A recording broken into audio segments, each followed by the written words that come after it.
Tess?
It's a great day in Kershaw County. It's a great day in this All-America County. We've got 3 graduations this week. We already had the CMA graduation, and we're going to look for no rain on Friday and Saturday so our kids can celebrate a well-deserved graduation. We also are a championship county, and I am wonderfully aware that we have 2 champion teams here. One, our Clean Community Commission, who makes Kershaw County visible from outer space.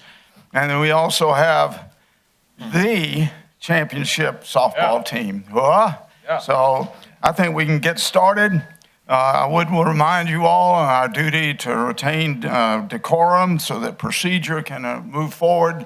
And we want to proceed like a championship county council as well, with the rules that we have that are given to me as the chairman to enforce. So with that, we are called to order. Mr. Tucker is on the way, but we have a quorum. And I ask Mr. Brazel to lead us in the invocation and pledge. Would you all stand, please? Right, bow your head, we'll say a prayer. Dear Heavenly Father, thank you for tonight. Thank you for everybody who's in this room, Lord.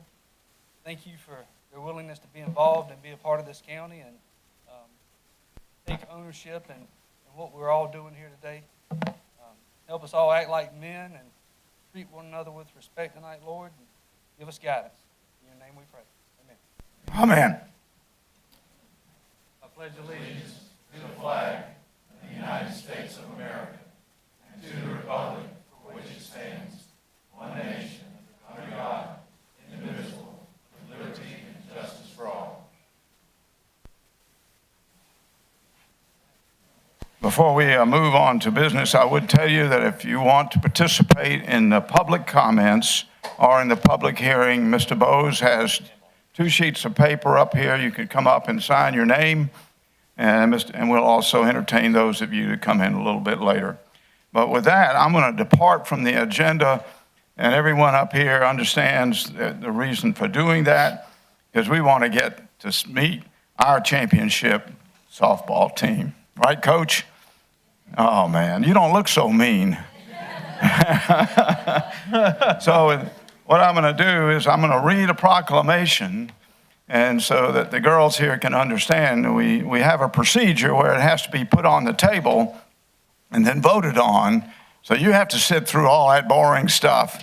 And I assure you, it's not half as exciting as listening to you on WPUB radio, long distance, to hear those home runs and all those wonderful catches and stuff. So with that, I'm going to read the proclamation, then I'll look for a motion. Proclamation honoring the 2021 Lady Demons softball team state softball champions. Whereas Kershaw County is a great place to live, work, worship, play, and raise our families. Whereas Kershaw County has persevered in spite of tornadoes and drought and a global pandemic to achieve the goals in our vision. And nowhere is our grit and determination more evident than our wonderful Kershaw County school system, where administration and teachers and support staff have served some 10,000 students successfully during this school year. And whereas Lugoff Elgin High School sports program, I'm getting to y'all in a minute, have operated without let-up from the beginning, demonstrating a quality athletic program for our young adults with resiliency and excellence in all sports. And whereas that resiliency and excellence are most evident in the Lady Demons softball team led by Coach Savannah Corder-Starling. Coach Starling is a graduate of Lugoff Elgin High and a former star player herself, a graduate at the University of South Carolina in phys ed, and returned to Kershaw County where she promoted to head coach in 2019, wife, mother, and a champion coach. And whereas under Coach Starling's leadership, along with assistant coaches Katie Ham and Jessica Fry and Von Duncan and Stephanie Cox, the Lady Demons surmounted injury and tough opponents to advance to the upper state championship, where they dominated Catawba and seized the title of Quad A upper state champions on 28 May in a hard-fought away game. The Lady Demons then took on and defeated Darlington as the uncontested 4A state champions. Now, therefore, be it resolved by the Kershaw County Council in a meeting duly assembled to applaud, celebrate, and recognize the excellence of Lugoff Elgin Lady Demon softball team as upper state champions and as state champions for the year 2021. Can we have a motion? Mr. Connell. Mr. Chairman, I make the motion that we approve this resolution and recognize these fine young ladies and coaches. Can we have a second? Second. Second from Mr. Jones. Any discussion? Mr. Chairman, Yes, sir. I could not be more proud to welcome in these ladies to a team championship status at Lugoff Elgin High School.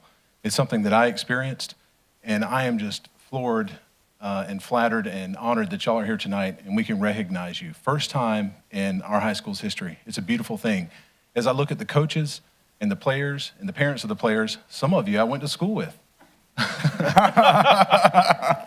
just wanted to share a couple brief remarks. The parents that I see, hats off to you. It truly takes an amount of effort to be involved in travel ball, to commit yourself to the resources that allow these young ladies to win and the encouragement that's there. Some of the parents you may not even know because they keep a low profile. They serve on committees locally in the community or have in the past and contribute in that way.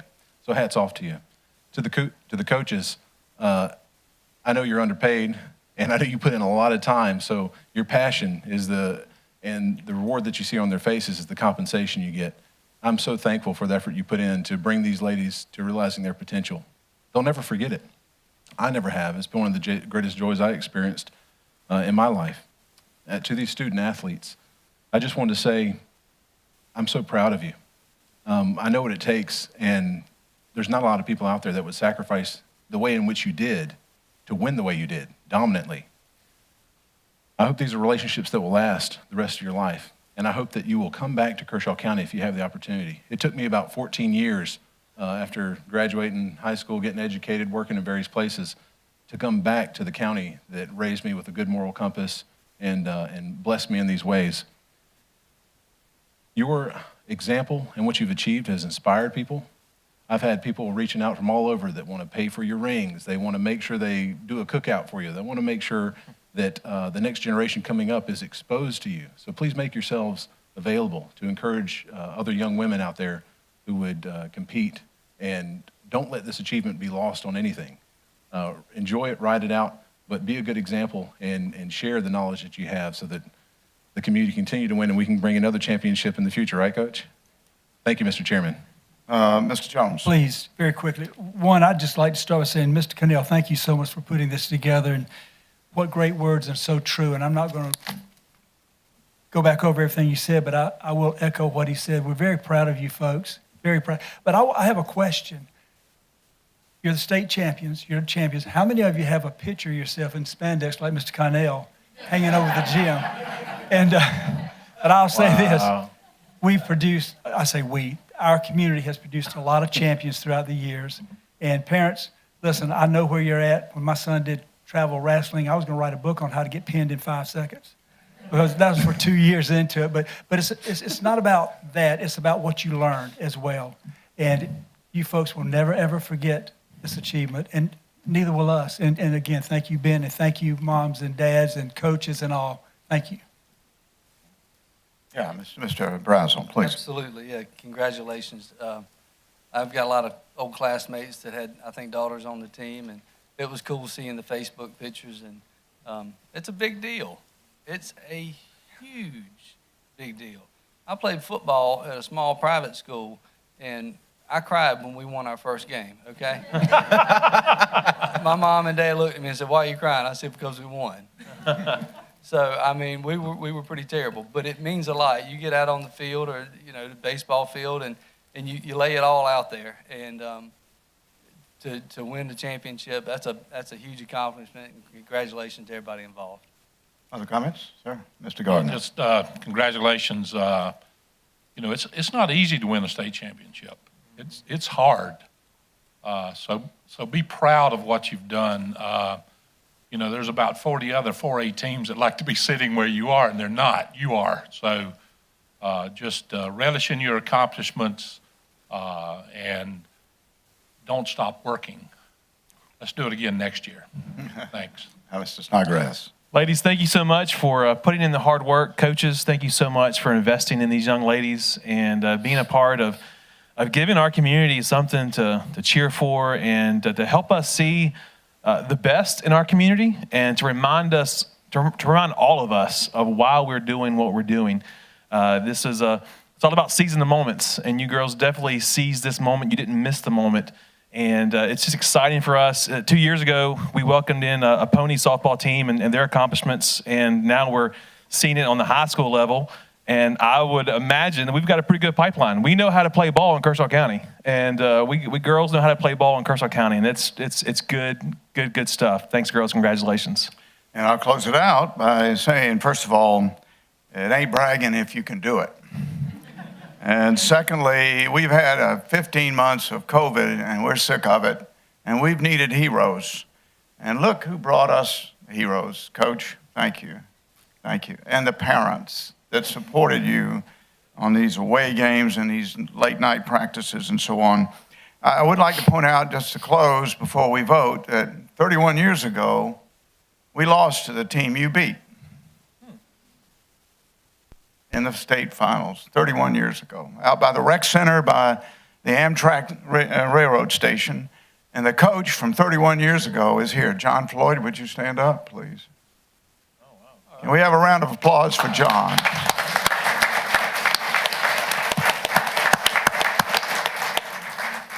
And with that, I think we move to a vote. All those in favor signify by raising your hands. And it is unanimous. Surprise. Coach, would you bring your team up for a quick photograph, please?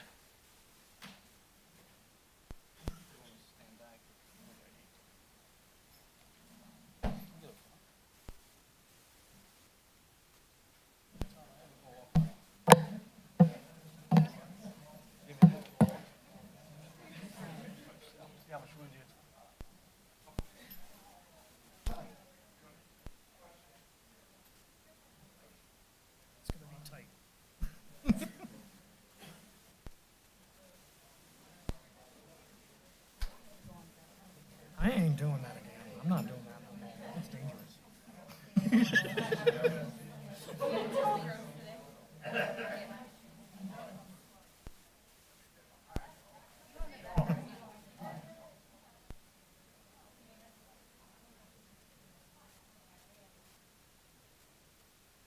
All right, y'all ready? There we go. Big smiles and cheers and all. Good.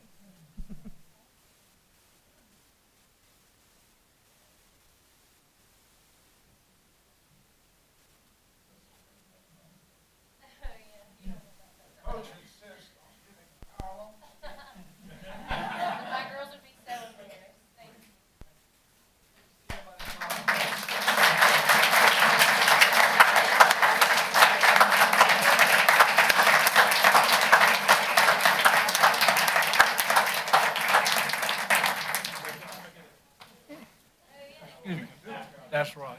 Good.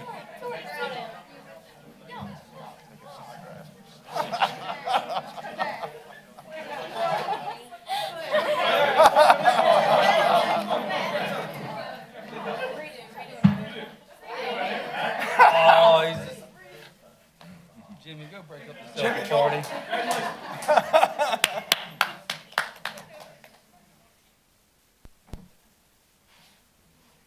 Coach, let's hear from you.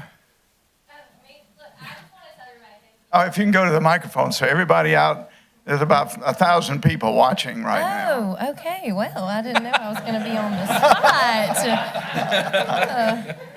Look, I just want to thank everybody. You know, we couldn't have done this or come anywhere close to being able to do this if my girls hadn't really bought into what we were trying to do and put in the work. And really, it wouldn't have mattered if we hadn't had their parent support, the community support. There you go. It's an even bigger deal because we get to be here and because all of you get to support us and because our school was really behind us through the whole thing.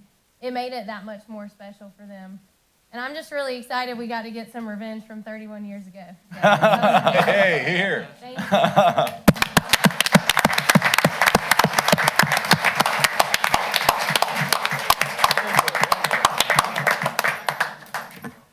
Girls, I would recommend y'all go on home. This gets long. Nothing to see here.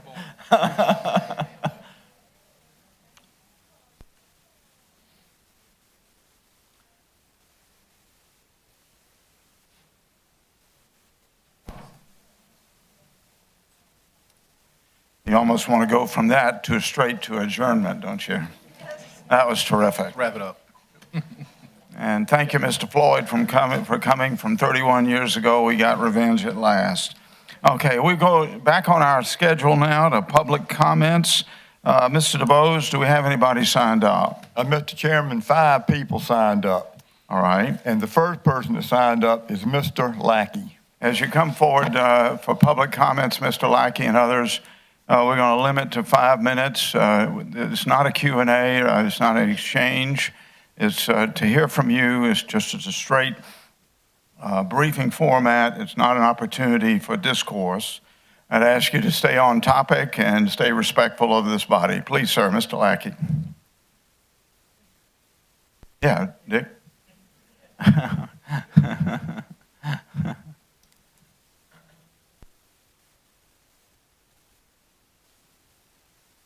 I actually thought that the other Mr. Lackey was going to speak. He's younger and smarter than I am. My name's Richard Lackey. Most people call me Dick. There's one person in this room that calls me something else, and he better not say it tonight. Gentlemen and Mrs. Siegler, over 55 years ago, I chose to move here by choice. It was my choice. And the reason I came here was because it was a relatively rural area, excellent schools, and great public recreation. The work I wanted to do was here, although I got cut in pay to come, but that's okay. I never regretted it. The decision was good. However, over time, the world, our nation, and our state and our county began to change. Here in Kershaw County, we lost many of our mills. DuPont eliminated Orlon, Dacron, and reduced from about 3,500 employees at the maximum to now less than about 500 as Invista. The western part of Kershaw County became a bedroom community for Richland County, requiring schools, utilities, roads, fires, and public protection. About 10 years ago, I became very interested in how the county was going to adjust to these challenges. I began attending council meetings to observe.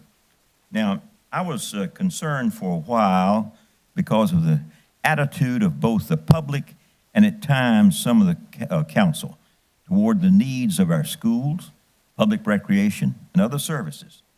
About 6 years ago, however, I observed a positive change in council and its impact on the county. I attended the last council meeting in this room, and I began thinking about the impact.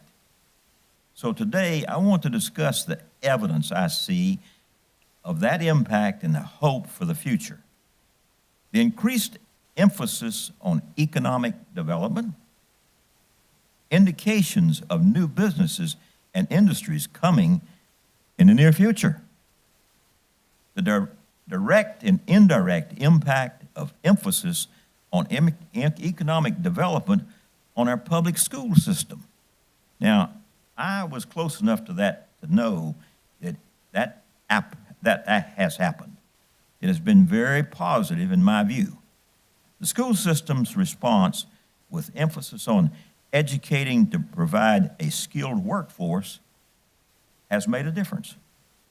And that being the case, the new ATEC campus and curriculum is, in my view, a very positive for the county and our citizens. Now, I have advocated for an upgrade of that facilities and also for the curriculum for many years. And there's also another man in this room I think has done the same thing.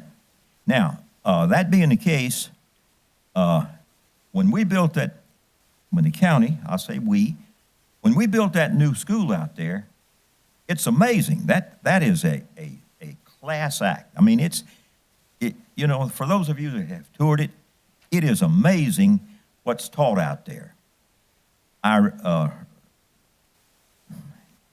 Refined long-term planning is a separate issue in all areas for the future of the county and quality of life here.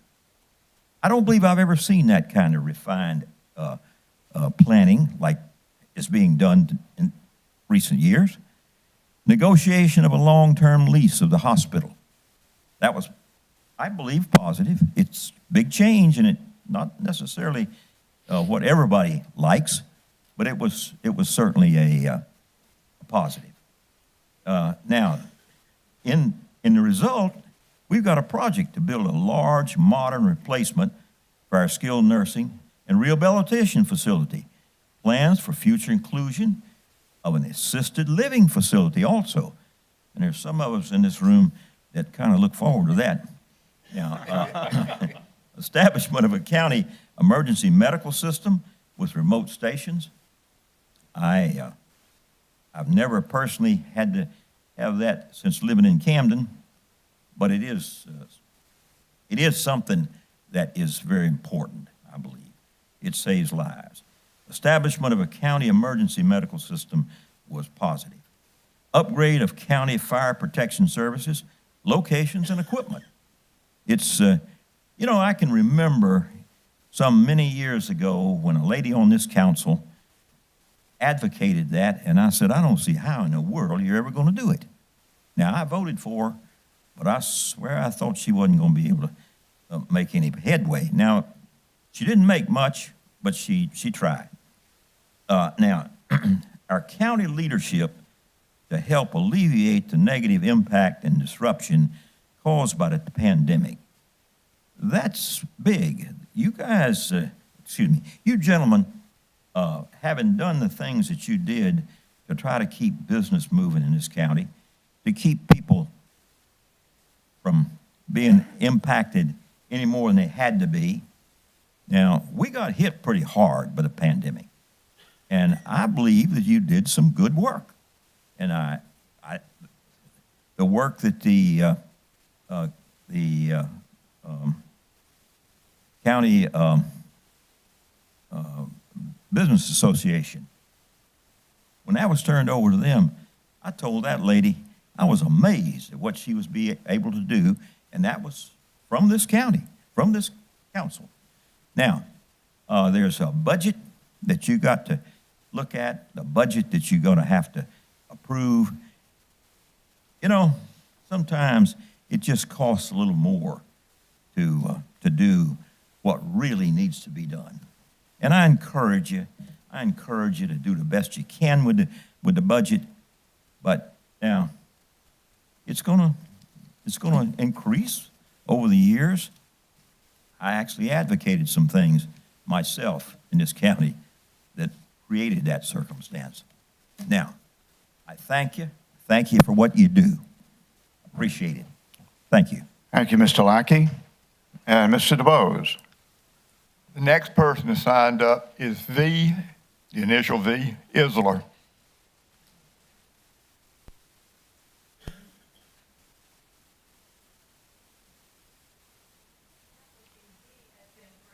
Virginia. Hello, Virginia. I read it as written. Thank you. Thank you, gentlemen. I know you have a thankless job. Excuse me, and Lady Siegler. But yes, you have a thankless job, and you can't please 2 people, 3 people, much less 65,000.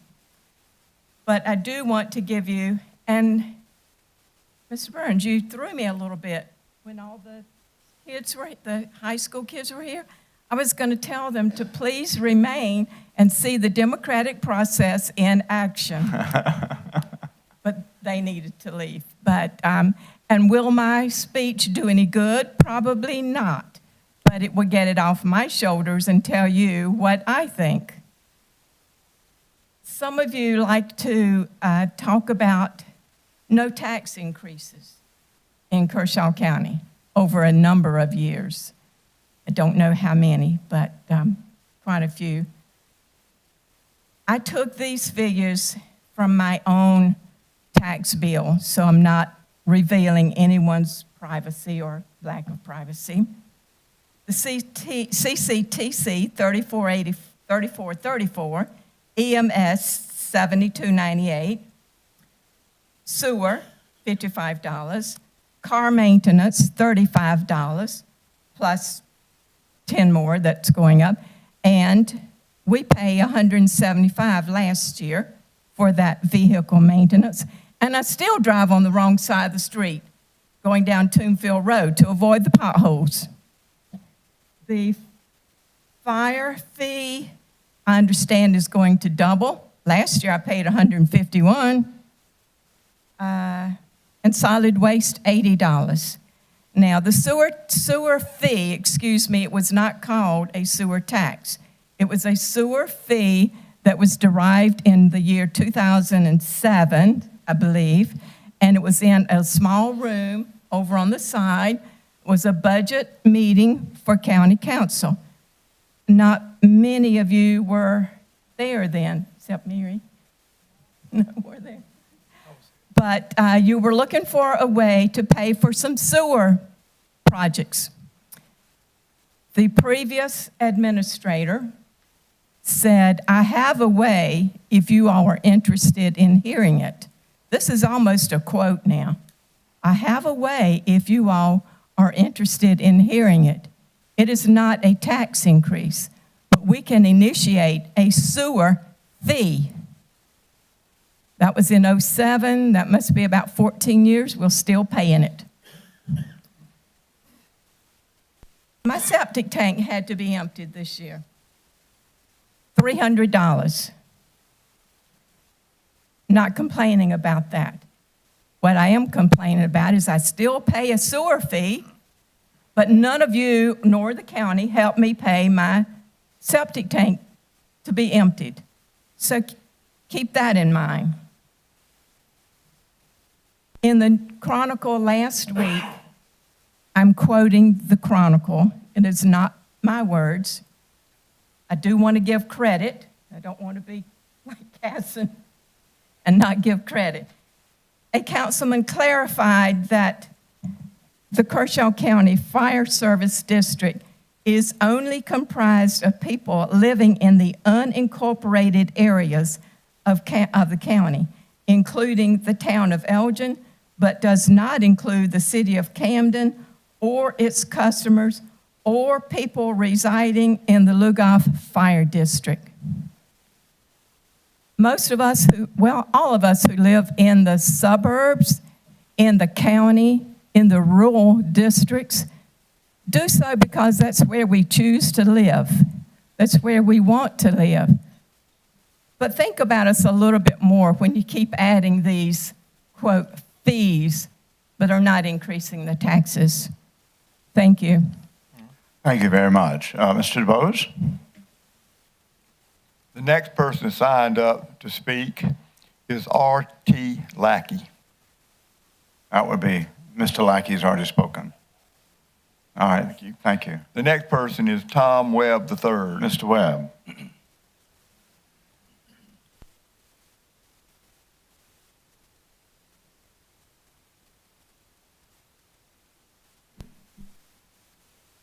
I favor more history, not less.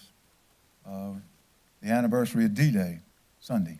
I stopped by a store just a while ago. Can you bring the mic up, Tom? Thank you very much. Okay, I stopped by a store just a little while ago coming here, spoke to a young lady behind the counter, old enough to be working in a store. She didn't have any idea what D-Day was. And I kind of wish the young people had stayed because I wanted to tell them.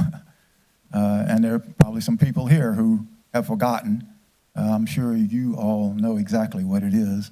When in 1944, June the 6th,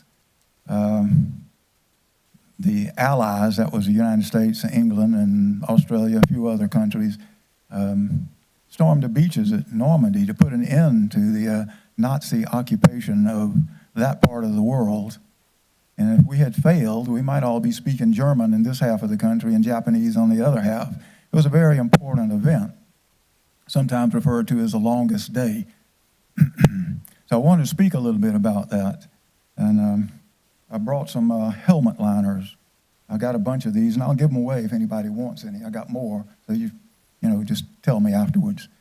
This is what our guys that stormed the beach at Normandy were wearing under their steel pots. And same thing was used in Korea and in Vietnam. So it's a keepsake. If anybody wants one, you're certainly welcome to it. Just ask me about it. And I knew somebody who actually stormed the beach. Well, he was in the Navy. He took people to the beach, who stormed the beach, people and supplies. He was on the second wave at Normandy, John Comer. And he said that a ship, a landing ship, the right side went down, and then one to the left side. One hit a mine, the other one was hit by artillery. He did a lot of praying, but he got through it. I had some of my kinfolks, two of my uncles and my father in World War II. All of them came through it all right. They didn't storm the beach at Normandy, but that was such an important event in our country that we are losing track of. And we're losing these people. John Comer, this Navy fellow that I knew, probably died about 5 or 6 years ago. And we're losing these treasures, these people, these national treasures that could tell us what it was really like to be there. And it's a shame. There's a lot of people who have other stories to tell, but I wanted to speak about this one, about D-Day. And I've got a poem to read that I read every year. This one is called D-Day Men. He's a man too young to cast a vote, but he's cast upon the sea, the crowd aboard a landing boat for the beach at Normandy. The moon and tide affect his ride, and his boots fill up with water. Though fate decides perhaps he dies, he'll give the Reich no quarter. From the awful ocean wreckage to the strand of bloody sand, time plays tricks to stop and stand. Then up the hill and on ahead, it seems unreal and always will, so many men so dead. Now, anywhere these rifles reach, the lesson's clear they came to teach.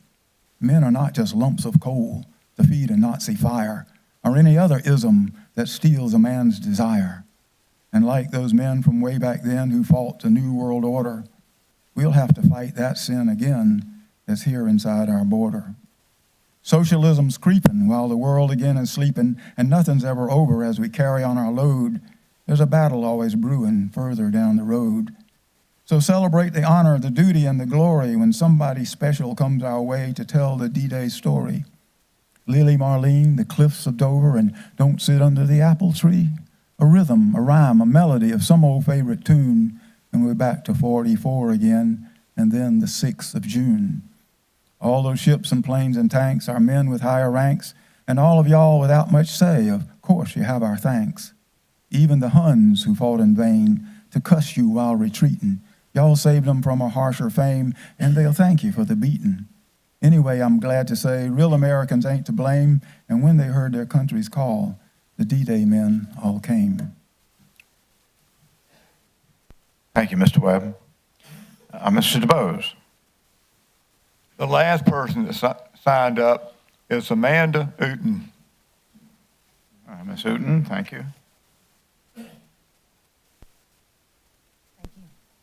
Thank you. My classmate, I might add. Oh, hi. Thank you. I was like, who's talking? Thank you, Mr. Chairman, Councilman, Ms. Sigler.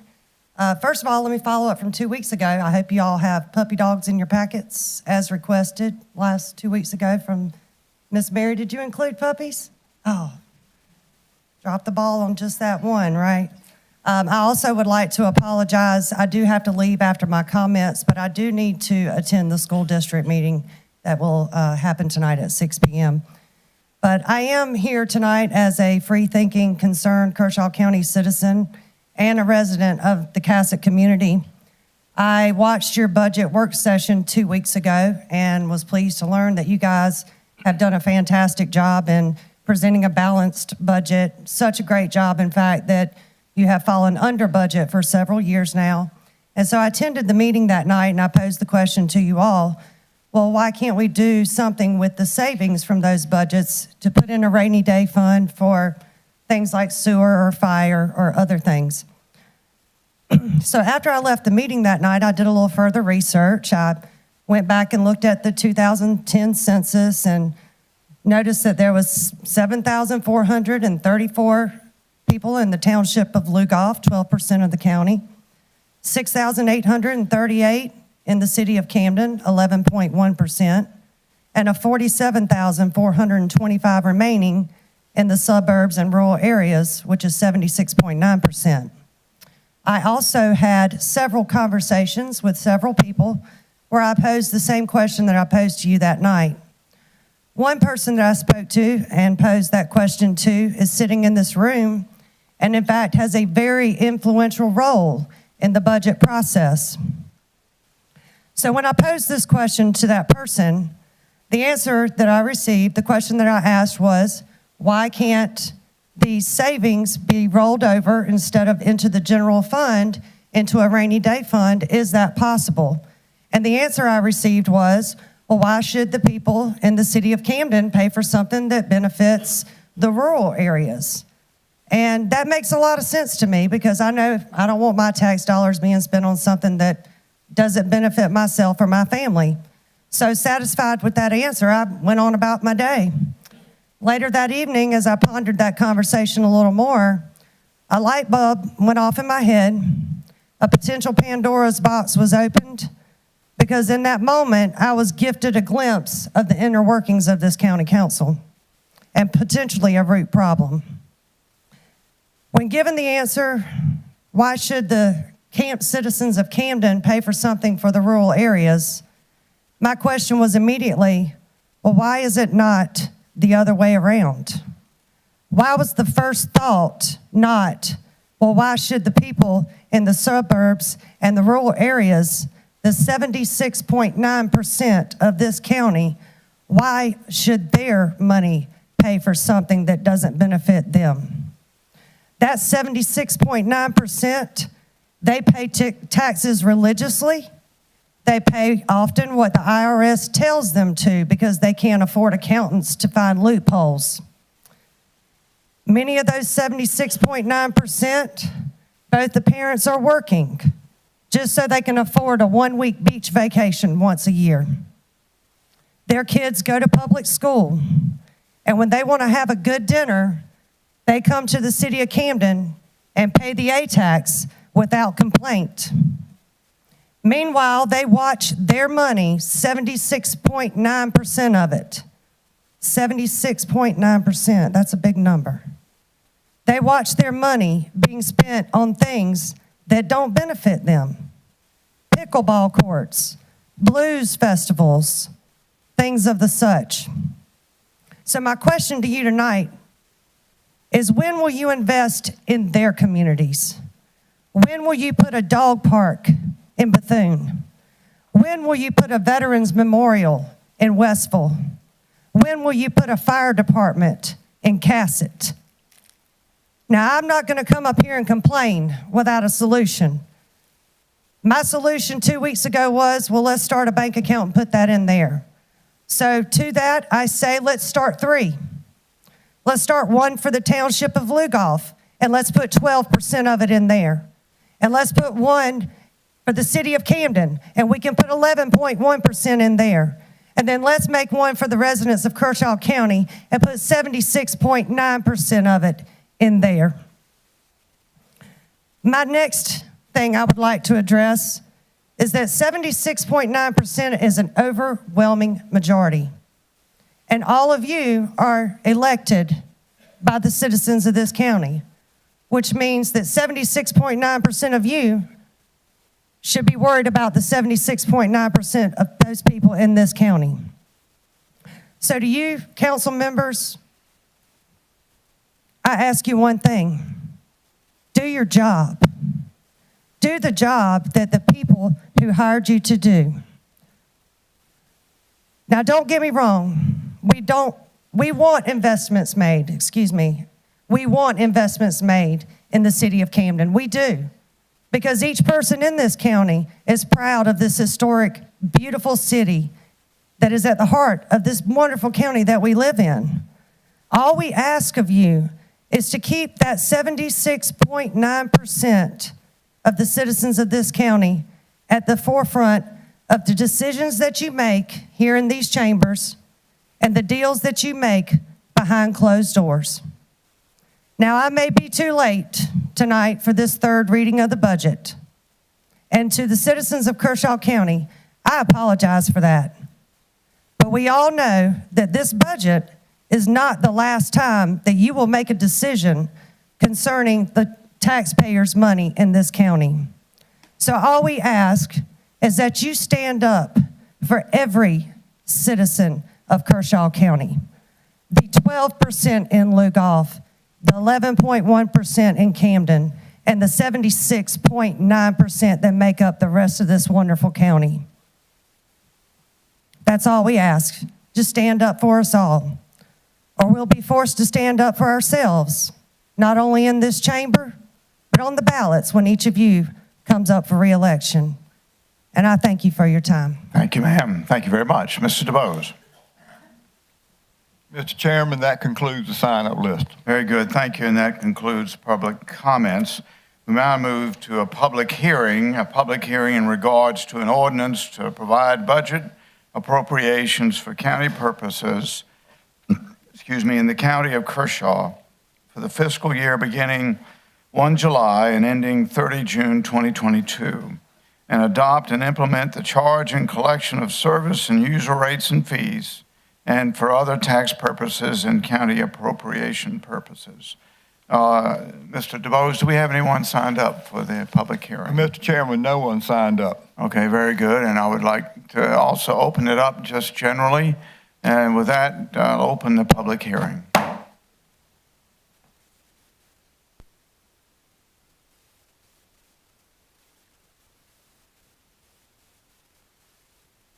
Seeing there's no one coming forward, we close the public hearing and we move to an adoption of the agenda. The agenda is on the screen. Can we have a motion to approve the agenda? So move. Mr. Gardner, a second, please. Second. Is that you, David? Yes, sir. Yeah, Mr. Snodgrass. Any discussion on the agenda?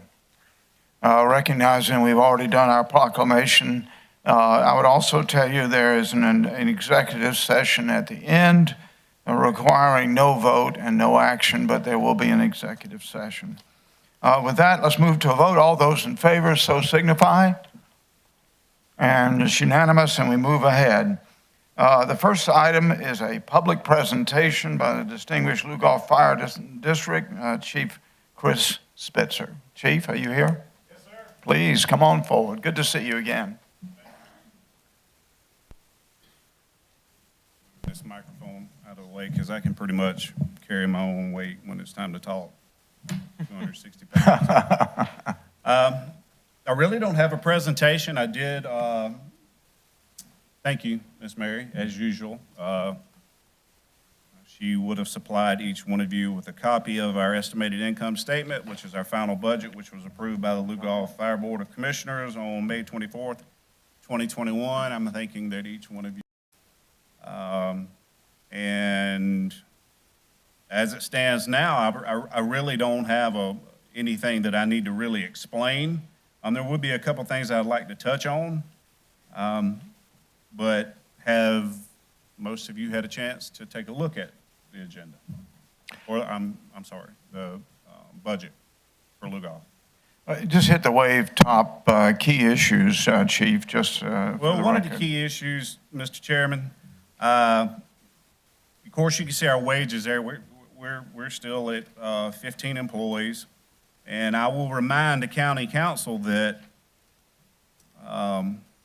we were at 16 employees, and I dropped an employee 5 years ago to be able to have a balanced budget, because I'm presenting a balanced budget, as I have for every year since I've been fire chief.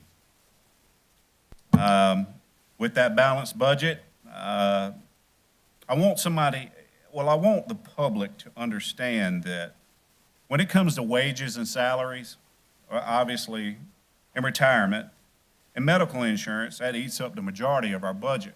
We were fortunate enough to be able to think that the value of the mill is going to be a little bit higher this year, which took a big load off of us. But we all know that over the years, things change. Things get more expensive. Obviously, coming off the pandemic, it's gotten ridiculous. But I do want the county to understand that, yes, I have presented a balanced budget for this year. But I also want the county, and I want everyone in this county, and including Lugoff, the community to understand that wages do take up the majority of our budget. But I've also got a pay scale here that is 5 years old. And just to let the public know that a firefighter with 0 to 5 years experience at firefighter 1 level, he's going to come to Lugol Fire Department for $26,902 a year. That qualifies for welfare. That's poverty. With 192 hours of continuing education every single year. Also want the public to understand, if you come with me or the Lugol Fire Department with a firefighter 2 certification with 0 to 5 years experience, you're making $29,047. My firemen get a 1.07% increase if they have a exceptional evaluation every year. And I'm just going to go ahead and tell County Council that this won't be the first time that you see me this year, because I will be back to visit you on these occasions, and I will speak with you all each individually. But regarding my budget for this year, we were fortunate in a number of areas. I shop around every single year when it comes to health care. Every year. We buy health care, and we also purchase supplemental health care, so we can afford for $29,000 a year for somebody to be able to afford that works for me their insurance. Now, we pick up 85% of that tab, so they're responsible for 15% of that. We're fortunate to be able to pick up 85% of that tab. That's the Lugol Fire Department picking up 85% of that tab. All right, so we search, and I search, and I search. It's 4 months worth of research to try to figure out how we're going to get where we need to be able to afford insurance. So we do supplemental insurance as well. And that's how we're able to do this. Now, I shop around every year, and I get the best rates. That means I have to go to 7 or 8 different people. All right, when it comes to retirement, I'm sure we all know in here that the state, especially when it comes to teachers, if there are any teachers still left in here, when it comes to police officers, when it comes to firefighters who are under the state retirement, we're $21 billion in the hole. $21 billion. Some of my firemen, some of the firemen in this county, some of the firemen in the city, they may not even get to see retirement after 25 years because the money's not going to be there. I'm fortunate enough that I've only got a few more months left, and I can take advantage of that. Don't say that I'm going to leave because I got a son that's starting college. But at the same time, we were fortunate enough again this year because our retirement stayed at 18.04% because of the pandemic. The governor helped us out with that. We should have been sitting at 21.74, 21.24%. So that saved us money. One of the biggest things that I focus on is our vehicle requirements. We have an apparatus replacement plan that's been in place for 8 years now. That's when our debt millage came, 5.6 mils, because we were proactive enough to figure out that, hey, you know what, we're going to need some fire trucks in a few years. All right. So we've got a ladder truck coming in. We leave out next week to go to Appleton, Wisconsin, to do the final inspection on our ladder truck. So a new ladder truck's coming in, and while I'm standing here before the County Council, I do want you to understand and know that I am taking the ladder truck that we have now and currently stationed, and we will add a ladder truck a quarter of a mile from Blaney's Fire District. We don't get anything for that. That actually lowers and could potentially damage our ISO rating, but my board and our fire department, the safety of others, whether it's in Blaney, whether it's in Elgin, whether it's Pine Grove, Doby's Mill, wherever the case may be, their safety is more important. I've had many of offers to sell that truck, and we're not going to do it. We're going to hold on to it. And it's going to be stationed right there, stationed down on Whitehead Road. Our insurance, now we did take a hit on our workman's comp. I shop around for that every year, of course. We've had some injuries. One injury, when you lose, a firefighter loses an organ, for some reason you have to pay for that. And that got expensive. So our workman's comp went up about $10,000. We use a company called 7710, and that is a firefighter-owned and operated nationwide workman's comp. And they have been, unfortunately, we have to pay some of those fines and penalties because of that. Our fire fee revenue, I want to stress that, of course, it has gone up a couple $1,000s, and that's only because we have a fantastic county treasurer who seeks these people out that pay their fire fee, because that you see under that fire fee, that's what pays our truck payments. That's what pays the leases that we put on these apparatus. We can't just go out and afford to buy a new fire truck. We came up with a plan. We have a great partner, Community Leasing, one of the best partners you could ever come across. They're fixing our radio issues, having to worry about. That's $485,000 that Lugoff alone is going to have to worry about. That's a capital project. Another $400,000 for SCBA's. The concrete, I don't know who poured that concrete at the fire station. That's another $600,000 or $700,000 in capital project. It's got to be replaced. But thank God for Jill Cato, because she goes that extra mile and she sends out those, because there's nothing written in the law that says you got to pay this fire fee for Lugoff Fire Department. And it's picked up. When we first started this fire fee, under Chief Ray, we were averaging about $111,000 a year, went up to 112, 13. Last year was 116. This year we're projecting 119.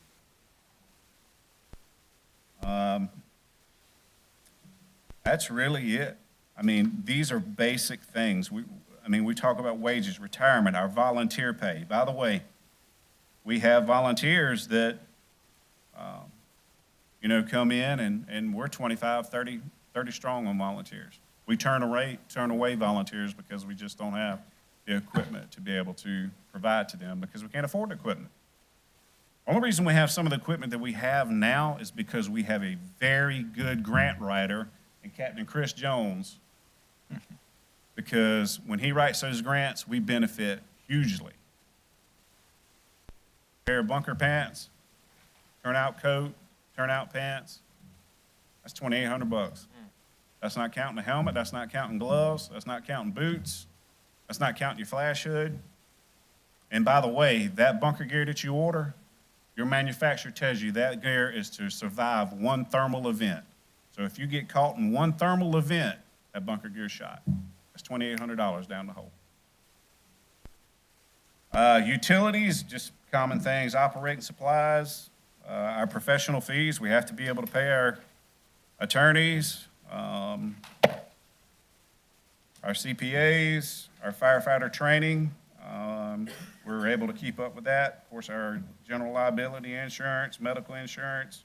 Like I said, our medical and life insurance, that's over almost $202,000. Communications, we had to up that this year because we knew we had a couple of issues that's got to be taken care of within our organization. Fuel, you don't know where it's going to be. One day it's at $2.79, one day it's at $2.49, one day it's at $3.09. Building repairs, again, I think I've mentioned to this county council that our headquarters station, if you were to fly a drone over top of it, it is round, because when they built it, they cut every corner they possibly could when they built that station. Public fire safety, which we have a great public fire safety program. That's in here. Miscellaneous designated expenditures. Of course, office supplies, ground maintenance. We also give $500 to our Explorer Post, our firefighter Explorer Post, which, by the way, we have close to 20 kids, and most of them will be competing this weekend at the State Fire Conference in Columbia, and so we're excited about that. And then we have our Contingency Fund. With that being said, my total budget came up to $1,488,827. We saw an increase this year of $79,866 if it holds true. So that would have brought us up $900, close to $900 above where we were in 2015, because as of 2015, we have decreased every single year with the exception of this year. Any questions? Chief, great briefing. Do you have any members of your board here? I see Chris is here. Do you have any members of your board? Bob was going to come, but Okay. I Yeah, have a but- couple on vacation, so Well, convey to the I know board. they're watching. I have some working in Charleston, so hey. No, sir, I don't believe. No, convey to them our thanks for a real fine laydown. Questions, gentlemen, comments? Mr. Brazel, please. Hey, Chief, it's good to see you doing well. Appreciate you. Thank you. Haven't seen you in a long time, man. Well, I appreciate it. I picked up on a comment where you said you're turning away volunteers. Do you still have a lot of interest with young people wanting to volunteer? And you said there wasn't enough equipment. Every day. So Every day. I heard the opposite from the rural fire districts, that we couldn't get enough people interested. Mm. Is there a way we can kind of cross-gap communicate with those guys and maybe get them into some of our volunteer stations in the rural parts of the community? Absolutely. If you want me to truly answer your question right now, I'd love to. Yeah, please. 20 years ago, actually 28 years ago, I was a volunteer here in this county. I started out with Antioch. We had 7 sets of bunker gear that rode in the middle compartment of the fire truck. First 7 people that got there, out of the 30 that was on the roster, they got to use that gear. Whether you wore a size 9 and you got to wear a size 7 boot, and that's just what happened. If you wore a size 7 and got to a 13 boot, you wore a 13 boot. Here's what happened with our county volunteer fire service, which, by the way, is still professional. I hear this county council call professional fire service. Our county firemen are professionals. NFPA 1001 states that a firefighter who meets professional qualifications, that is a standard. That don't mean you're volunteer, don't mean your career. It just means you're a firefighter. So here's what happened, in my view. Now, you asked and I'm going to answer. In my view, I'm not saying it's each individual that's sitting before me, but the county forgot about them. The county leadership forgot about them. The county has had numerous times where firefighters have come to the county and their application just gets set to the side because nobody wanted to do anything about it because they were so overwhelmed with not being able to handle what was already on their plate. You have some good leaders back here now that are going to be able to take care of that. The county truly needs, and I will not speak on behalf of the new fire chief, but I'll speak on behalf of what I feel like because I have been a volunteer in this county for many, many, many years. The county needs a recruitment and retention officer, a full-time training officer to go out. These battalion chiefs that were hired, they're responsible for 750 square miles. There's no way in the world. Can't happen. They can't keep up. It's impossible. I have battalion chiefs that are responsible for 58 square miles. They can't keep up. What has to happen is this county has to invest back into the volunteers and make them feel important because they are the foundation of this Kershaw County Fire Service. Amen. 20 years ago, we had 35 and 40 people on the roster. We couldn't feed everybody when we had the meetings. We couldn't afford to feed everybody. Like I said, man, I look great with the exception of the missing hair, but I've been around a while, and I know what they've gone through because I've been part of that. But somewhere down the line, leadership did not come first for these county volunteers. And I say volunteers, they are firefighters. They are firefighters, and they do volunteer their time, but they still have to meet the same standards that a professional firefighter has to meet. Oh, I'm sorry. Let me take that back because that's rewording what I said. Full-time. As a career firefighter would have to take. Hey, Because when you pull up in that yard on the worst day of somebody's life, all they see is a fire truck, and they don't know the difference between a career or a volunteer. What I ask of you, because we deal with volunteers, and they're great. I'll work with Station 13, 16, 19 all day long. I'll work with anybody in this county. If Buffalo Mount Pisgah needs my ladder truck, guess where it's going to go? It's going to go to Buffalo Mount Pisgah. If Cassett needs our service truck, it's going to go to Cassett. Energy, time, and effort has to be spent and put into the volunteers, because we all know that 85% of the departments or 85% of the fire service in this state or in this nation is made up of volunteers. We can't forget about them. And over the years, that's what's happened.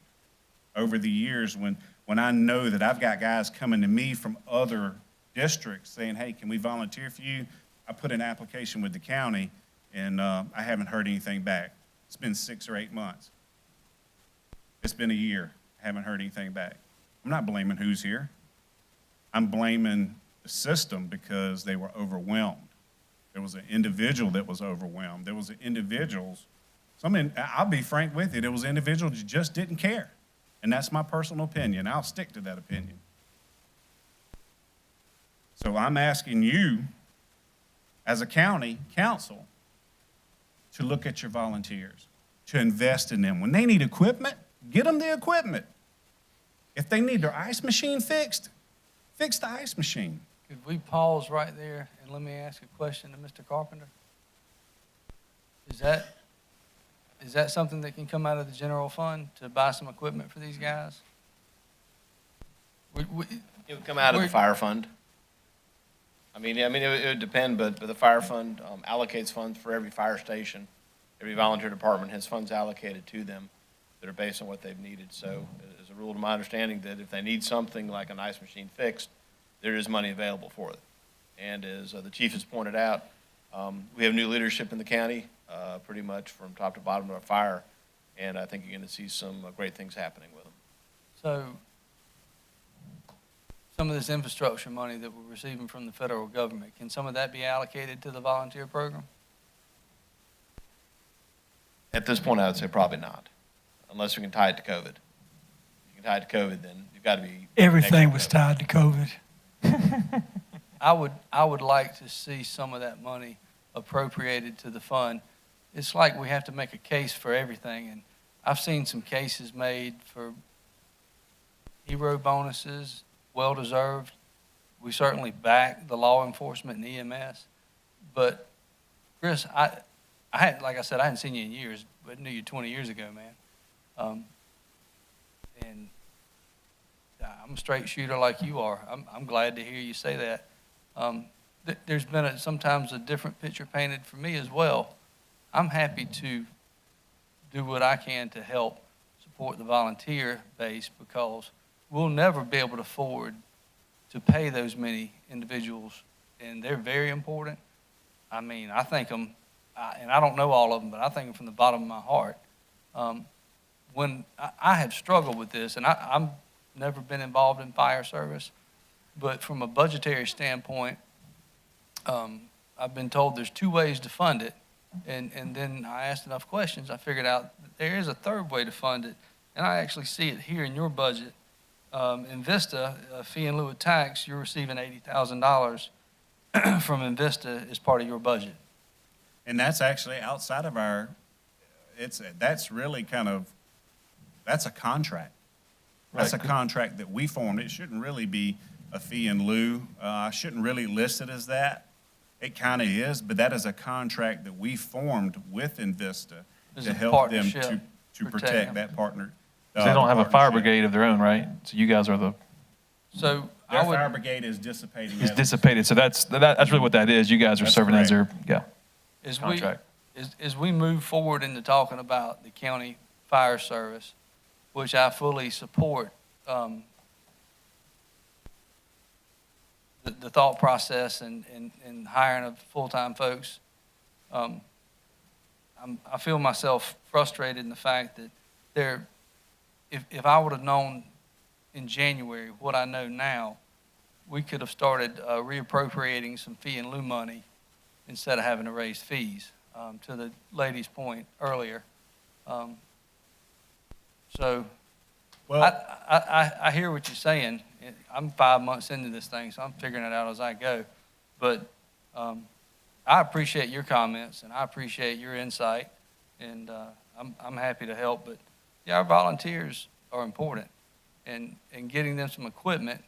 If that's not infrastructure, I don't know what is. Okay. well, I'm just a fire chief at Lugoff, but my door's always open. I've spoken with emergency manager Scott Wiles. I've spoken with Chief Glover. We're going to meet. I've spoken with Battalion Chief Till. My door's always open. If anybody's got any questions, I'm happy to answer it.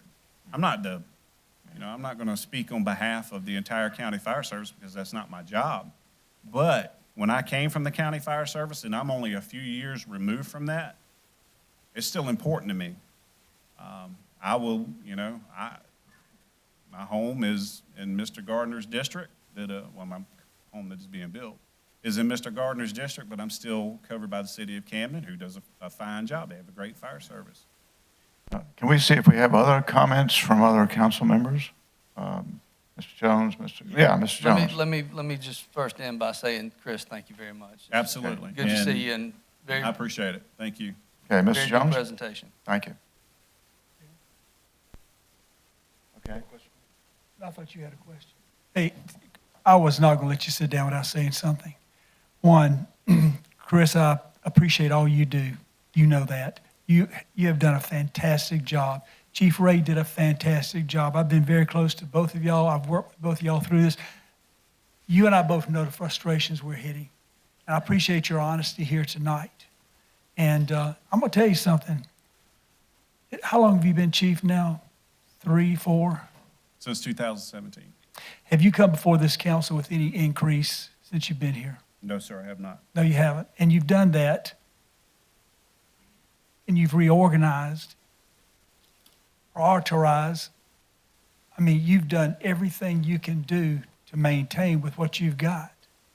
You've done it absolutely, but that can't last forever. We all know that. You have done a remarkable job.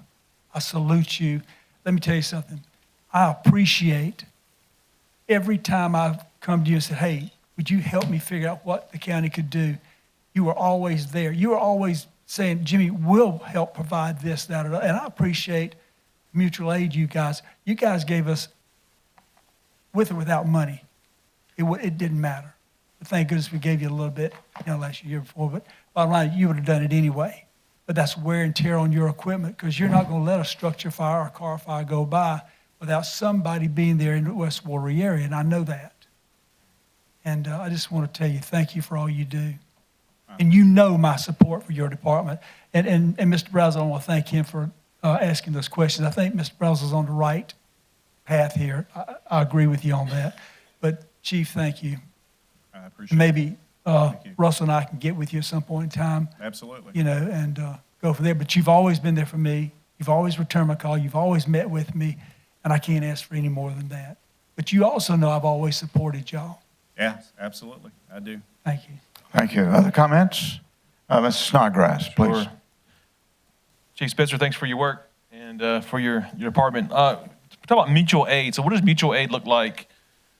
Obviously, you probably help the county service more than you do Camden, but I'm sure you would help them. But so if Blaney tones out something that's in our service, and they call for mutual aid, what do you send? Is it based on what they say they need, or is there like a set? This is what's coming to you.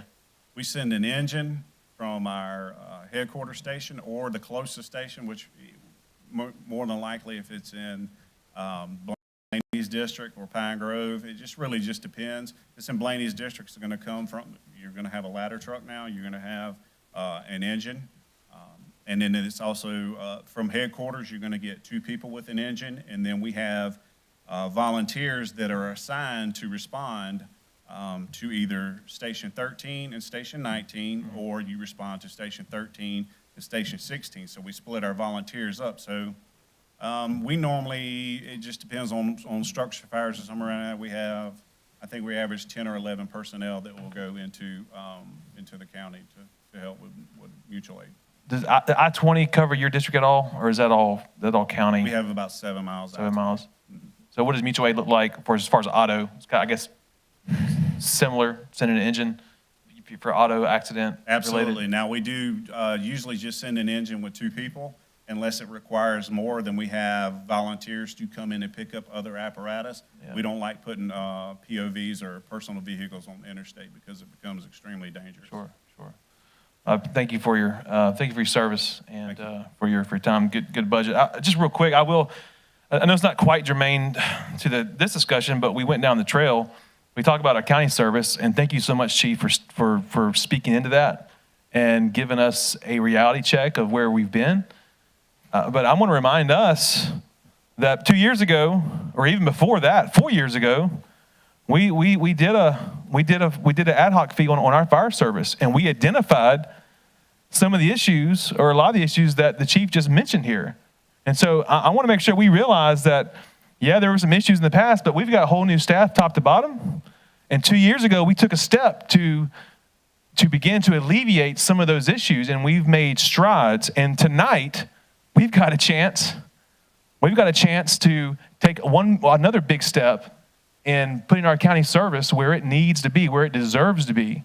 And so I just want to make sure we are aware of that we've had another fire service who has spoken into, from his view, where we've been. And but I would remind us that we have made great strides, and it's because of the commitment from this council and our staff that's back there who are committed to the county fire service. So thank you. Other comments, please? Mr. Connell, please. Chris, great to have you here tonight. Thank you. A lot of people have no idea what's gone into what's led up to the vote tonight to improve and move to full-time fire service, or at least another step in the phases in that process for Kershaw County. And it started at Lugoff Fire, really, with several meetings on figuring out, what's the best way to do it. Sitting down with Chief Ray and then also yourself at the time, when I had just gotten on county council, didn't know what the heck I was doing. Probably still don't in some ways. But from updating technology at the time so we could have accurate data to then make accurate decisions and justify and determine for the taxpayer, is this return on investment? Is there value here in the investments on moving to full-time fire service and creating a new station and getting equipment? It's been a whirlwind that's brought us here tonight. But what I hear you saying in regards to Lugoff Fire is not only have you been competing with the pressure of keeping your budget low, you've been competing against inflation, the cost that naturally increases, and you haven't been getting a 1.5% or 2% increase in your budget each year, but somehow you've made cuts in other locations to keep your budget low and not ask for tax increase. What I hear you saying, reading in between the lines, is if we don't invest in Lugoff Fire or approve a budget request, which may come in the future, that will have some increase in it, the quality that Lugoff Fire provides may not be reduced, but it'll be impacted in some way. If you can't have the right number of people on the job to provide the service, that impacts it. If you can't have the right quality equipment, that impacts it. And I want to support you. So as long as you bring a budget up here that justifies the expenditure and shows value, which you've always done in the past, I'd be glad to support you. I look forward to talking with you more about that. Well, I appreciate that. And just as a note here, when you got guys making $29,000 a year, and I want you to understand that this isn't a normal job. We all know the dangers in this job, but when you have that and you walk into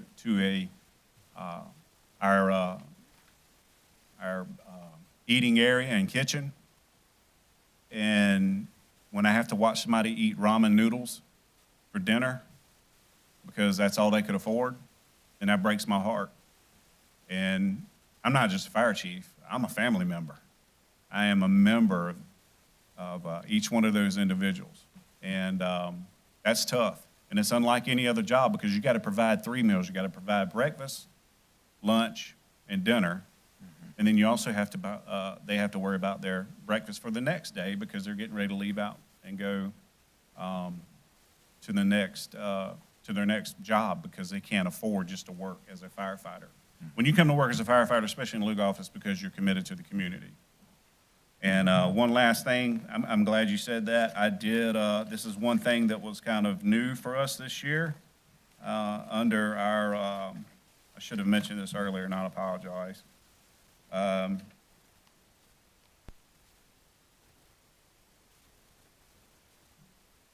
our miscellaneous designated expenditures, I did put in a shift meal expense of $3,600, of which I plan to give each shift $100 a month to help take off the burden of them providing those meals.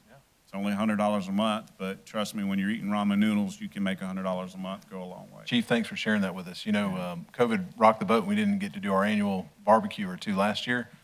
Let's throw down. You've been graced with some of the best barbecue in Kershaw County, I hope. At some point, we'll get a bunch of guys together and cook for y'all again. I appreciate it. Thank you. Well, we're well past our 20 minutes, but I think it's been useful discussion. Any further discussion, gentlemen? Chris, great to see you, and I appreciate the way you, among all others, are a part of the whole team. When one firefighter in one part of the county needs help, we know you and your team will be there. Thank you for that. Thank you very much. Appreciate you. Thank you. That was very helpful. Item number 2 on the public presentations is Clean Community Commission with Wanda Swan as board chairman. And we're going to have an update. Please, Wanda. And also introduce your team is with us tonight. Hi. Thank you, Mr. Chairman. County Councilman, County Administration, County Council, and the great citizens of Kershaw County. Thank you for allowing me to come tonight. I stand here today with a report from the Kershaw County Clean County Community Commission. We've had an exciting few months with great volunteer support concerning the litter problem in our county. I'd like to introduce our commission, and if they would stand when I call their name. Judge Jean Hardis, and remain standing. Becky Robinson, Dennis Outlaw, Bill Nettles, Pam Delk, Tom Webb, and I'm not sure if Jill Wolf is here tonight. And Christy Gardner is absent because she had surgery today, so please keep her in your prayers, and myself. These are our team captains that we had for our pickup, and with 410 volunteers, we collected 1,069 bags of litter for a total of 16,035 pounds of litter, and we covered 90.5 miles. We could not have done it without the support of the following staff. Tommy Swan was my tech support, and believe me, I need it. Lauren Reeder with media and our flyers. Frankie with the UPS store doing our banners. Sarah Lyles with Palmetto Pride. Brandon Stokes with the South Carolina Highway Patrol. Sheriff Lee Bowen with the Kershaw County Sheriff's Patrol. Brian Motley with the South Carolina DOT. And Danny Templar with Kershaw County Assistant Administration. Danny has been so very helpful to us, and I could not stand here today and not thank you personally for all that you've done. We, in addition to these wonderful people standing behind me, we had some team leads. I'm sorry? Yeah. Michael Wright, and if you're here, please stand. Tom Couch, Steve Zobel, Benny and Debbie Goff, Wildcom, Mary Abbott with the Littleton Street United Methodist Church, Councilman David Snodgrass, Susan Holly, Lisa Huckleby, Claudia Wood, Danielle Warnock, Mindy Plyer, Mark Quigley, Greg Nettles, Billy Watkins, Mason Wolf, and Palmetto Utilities. All of these guys formed a team of anywhere from 5 to 40 people to pick up litter. So I want to thank each one of them for their help, their dedication, and also the other 383 volunteers who gave of their time and energy. We thank you. Yeah.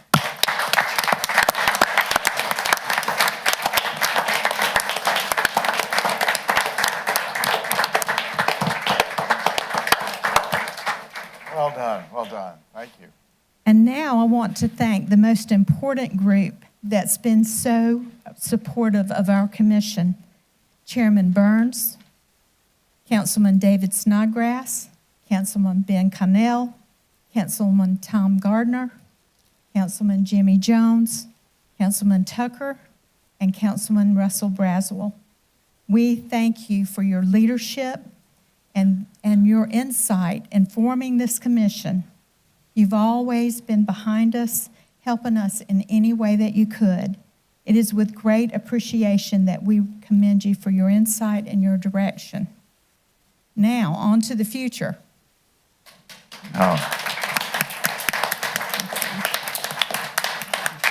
May I add also, the sheriff was right there with you and his deputies. Thank you, Sheriff. And also the detention center was out there with certain of the detainees under Danny Templer's direction and Cato's direction. Thank you, Sheriff. The sheriff has been absolutely wonderful in response and keeping us safe, and we thank you so much for that. Now on to the future. Our commission is excited about the possibility of our full-time litter officer. We know that that will make a difference in how our county is handling litter problems. We look forward to working with this officer in responding to citizens' concerns and enforcing the litter laws. We must seriously consider increasing our litter fines as a deterrent. Let's consider adding another zero to the $25 fine, or how about 2 zeros to the $25 fine? That would be a good start. My husband and I were on our way to Maryland to see our brand new grandbaby, and we entered into the state of Maryland and into the first county, and I looked around and I went, wow, look at this. This is beautiful. There is no litter. And he said, you're right. There's no litter. We looked for it. There was none to be seen. And then we approached a sign that said, littering fine, $25,000. I wish that I had taken a picture of that, but I didn't. But that's what's happening out. And as you can see on the screen, we are a little bit behind on our litter fines. I realize that the state sets the majority of the fines, but we as a county can set our own fine. And until we get folks knowing that we are serious about litter in our county, we're going to continue to have a problem. So I'm asking you to consider the possibility of changing our litter laws in Kershaw County to show the public that we are serious. If you've noticed on Facebook, Facebook has been on fire for litter. There are people out there now putting pictures of people dumping litter, of people littering, and they're saying, come back and pick up the litter that you just threw out. So there are people that have noticed how much cleaner our county is, and they want to get involved. People like Nicole Garcia, just a wonderful, wonderful person who has helped us so very much. There are folks out there willing to help, but we have got to put in place with our new litter officer some fines that will stick, and they will know that we're serious about litter. We're going to continue our efforts to reduce litter on the highway, whether it's accidental or intentional. These methods include, but are not limited to, enforcing the use of tarps. We're hoping to have another tarp day where we give out tarps at the recycle centers. So that's in the near future. Raising public awareness through education and advertisement. Adding litter control officer or officers. Increasing fines for litter. Solicit additional team leads in order to increase our army of litter control volunteers, making permanent litter signs, and finally, setting an example for the remaining counties throughout this great state. So litter control and prevention is not an isolated effort just in Kershaw County. This is important because a good percentage of litter on our highways come from people who aren't even Kershaw County residents. That's why the entire state needs to be all in on this effort to make South Carolina attractive to any would-be investor. We will not have a bright future without economic development. This is crucial for our children and our grandchildren.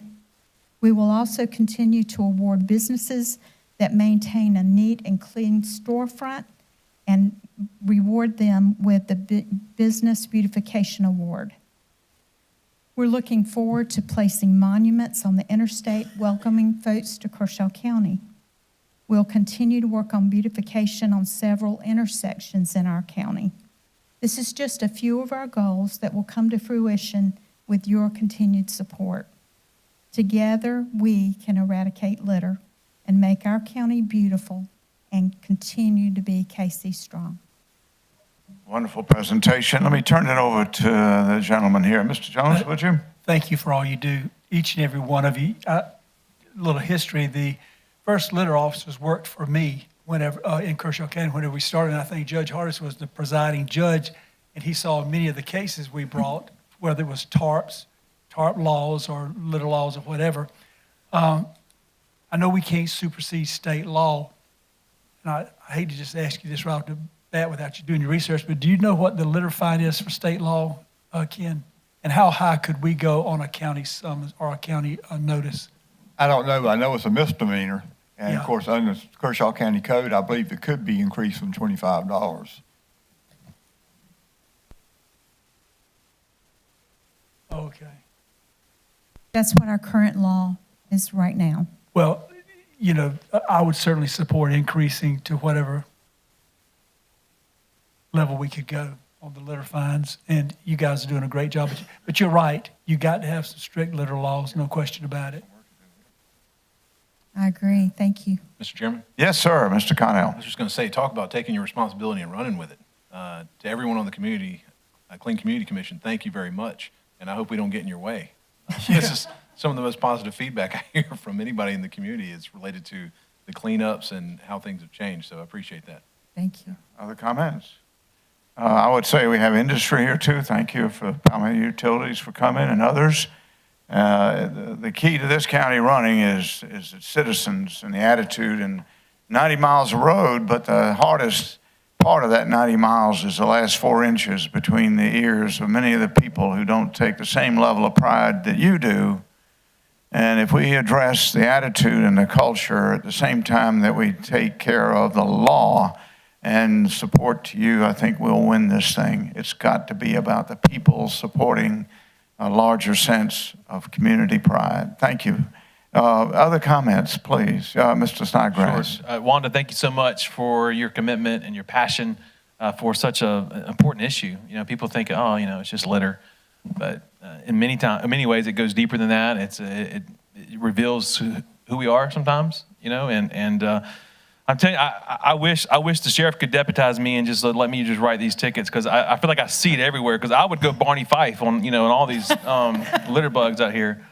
But I say that tongue in cheek. I realize with any traffic stop, that's the most dangerous things that they do. So I don't mean to say that lightly, but I do know this is a issue, and what I learned from the events that we planned is such a great sense of community that's had on those Saturday mornings when we get together and we pick up litter. And so, yeah, it's, you know, you get out there and you sweat a little bit. It's a little work, but at least for my group, man, it was like a ball team coming together. There was just a sense of camaraderie, and, you know, look what we've done. And so I would encourage everyone to get out there, and if you hear of an event, to join it, and you'll be surprised of just, you know, the neighbors you'll meet, the connections you'll make, all at the same time of doing your part to make your community look better. So thank you for all you do and your commitment.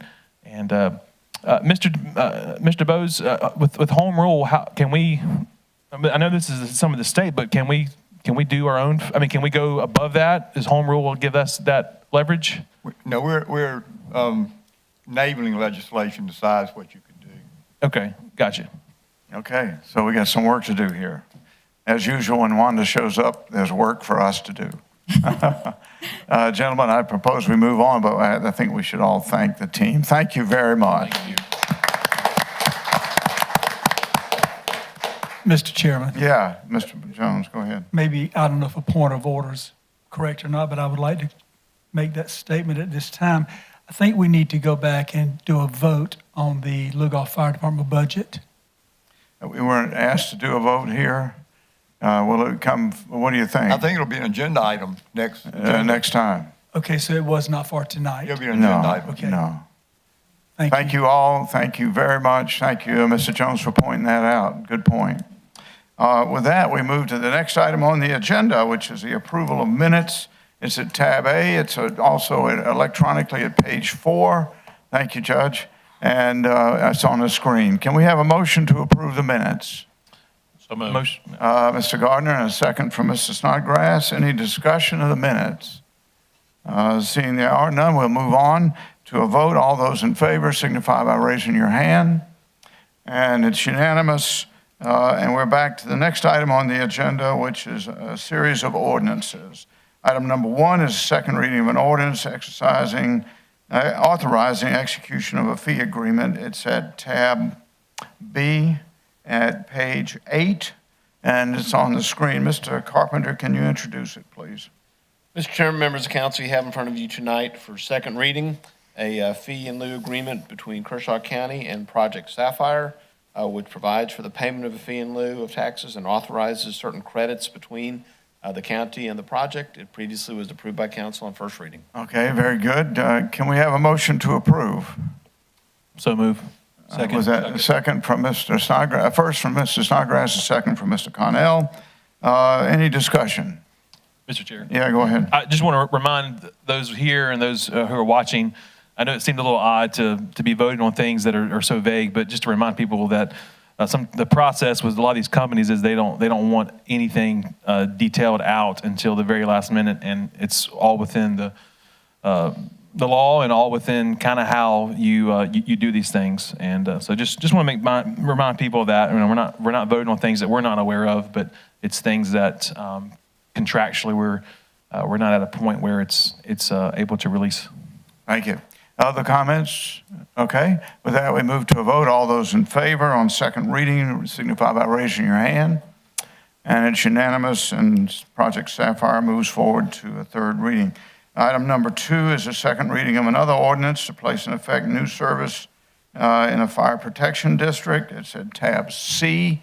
It's also at page 12 electronically, and it's on the board. Mr. Carpenter, can you introduce this for the second reading? Mr. Chairman, members of council, is part of the budget that will be discussed at the next item.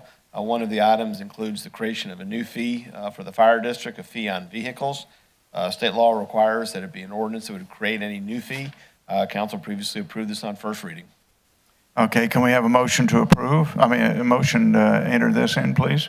I'll make a motion, Mr. Chair. Okay, Mr. Snodgrass, a second. Second. Second from Mr. Gardner. With that, we move to discussion. Mr. Snodgrass, do you want to open it? Yes, sir. I think this should be, we've had a lot of lead up to this, the presentation from Lugoff Fire. I think everyone has heard the challenges that every fire service has. Lugoff expressed theirs. And then we even got into a little bit of our fire service in their discussion. And we talked about the history of our fire service that has largely been professional, volunteer-based. And five years ago or so, it was identified that a largely professional volunteer fire service was not meeting the needs of a growing county. You had homes that are in the county fire service district that had high ISO ratings, high as 8, 9, which has a major impact on your annual homeowner's insurance.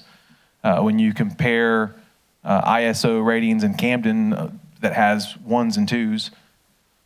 So we identified all of those, and we identified that a professional volunteer service needed to be changed. And so that ad hoc committee had recommended that we need then to go to professional career-based service, and we began to study that, and we began to figure out how do we make that happen. 2 years ago, we implemented the fee on improved parcels, which was we changed that from the original plan. We held that back just a little bit so that we could slowly implement this and make it part of what we pay, of what the citizens pay.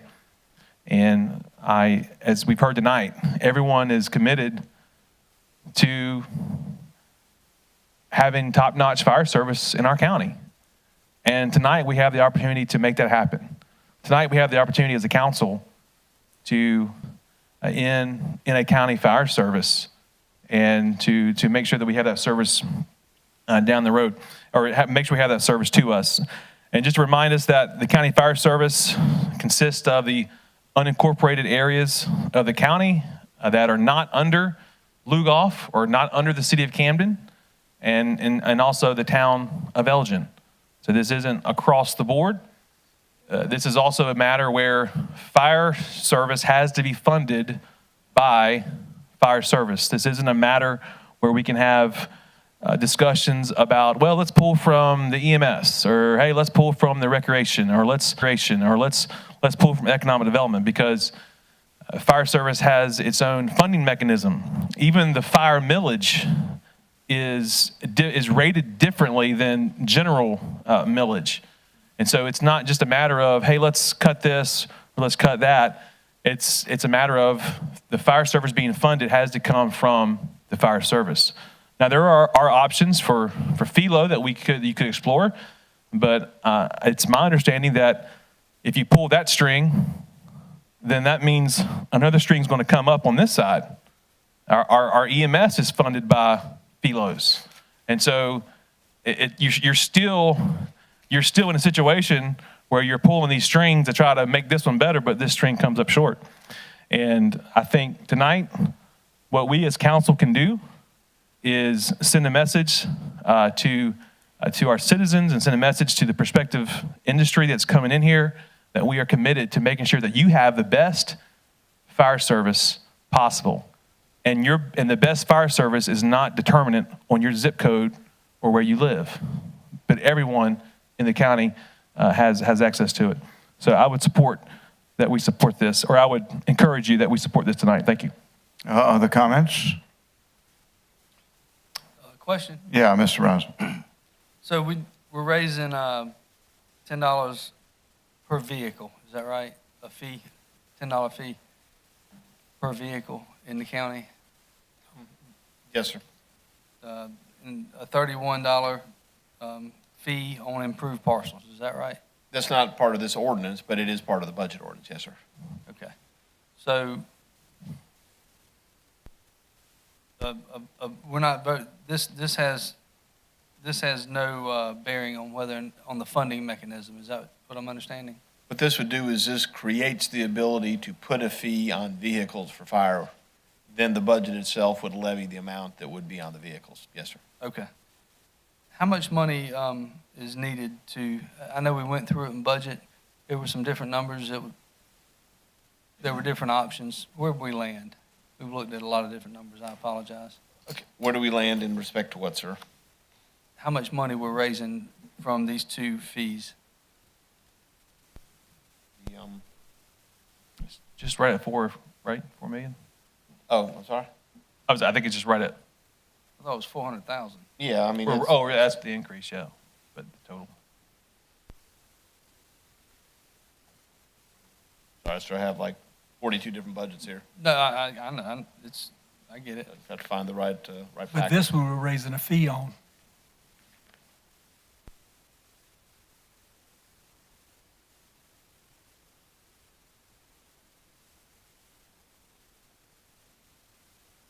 Sandra, you probably already know the answer. I'm sorry. Okay, so That was 438,000. The need is 438,000. I want to point out that through the bond restructure, we freed up $1.6 million worth of cash flow that we reappropriated. Had I been a little more educated in January when we first started, I would have moved that we reapportioned and appropriated some FILO money for this so that we wouldn't have to increase vehicle or improve partial fees. But being a freshman, being first-time member of this board. Just hadn't learned that much yet. So with these other projects that are coming up in the community, we got a lot of good news coming from economic development. Just like for my colleagues to hear this, moving forward, is there more needs for the fire service? Can we look to those FELOs instead of raising taxes or fees? That's just my thought. Is that feasible? Does that hurt us anywhere else? Those would be funds that are not currently part of any budget, so it would be up to the council to allocate them. They're not currently allocated anywhere. Okay, so look into the future. I hope that we can fund the county fire service even more with new funds coming into Kershaw County. And we appreciate economic development working hard to make these projects happen. Thank you. Thank you. Other comments? Mrs. Snodgrass. Mr. Bradley was right. We did, because we're in a defeasance phase of some bonds, we did free up some debt, free up some money, some FELO money. But isn't the budget created? Aren't we counting on the fact that the hospital could possibly go into nonprofit status and that FELO not be there for EMS? Yes, sir. So that's how we're the current budget we're about to vote on is based on no FELO from the hospital. Correct. Yes, so, I would also say that because we restructured, we were able to, that money then went to EMS because we also have an EMS service that is top-notch, and in order to keep it top-notch, it has its own needs as well. So Mr. Bradley's point is duly noted, and certainly is a fair look at it, but also just mindful that we did free up money, but it also went so that we didn't have to raise on the EMS side. So it was able to finance that.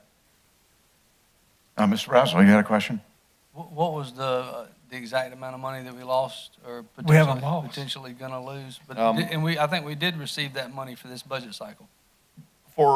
Yes, sir. Back in January, we received that money. Okay. Yes, sir. It's approximately $950,000. So that money wasn't lost for this budget cycle. It was received in January. Yes, sir. Correct. It would have still left $650,000 had it been lost. And it has not been lost yet. Correct. I was just making the point that the budget is, we're going ahead and being proactive that it may not be there. Yeah, I get it. Yeah. Other comments? Yes. Yeah, Mr. Jones, go right ahead.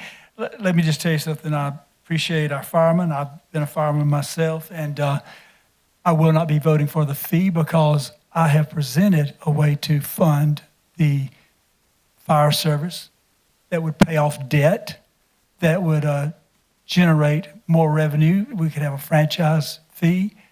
It would also have some extra money, I feel, to put in our coffers for other things. And that was with the selling of our sewer system. So I'm voting against the funding mechanism. I think the fee, I think the $10 extra per car on the road maintenance fee, or that, let's see, it's 35, so it'd be 45 per vehicle, 10 being earmarked for fire.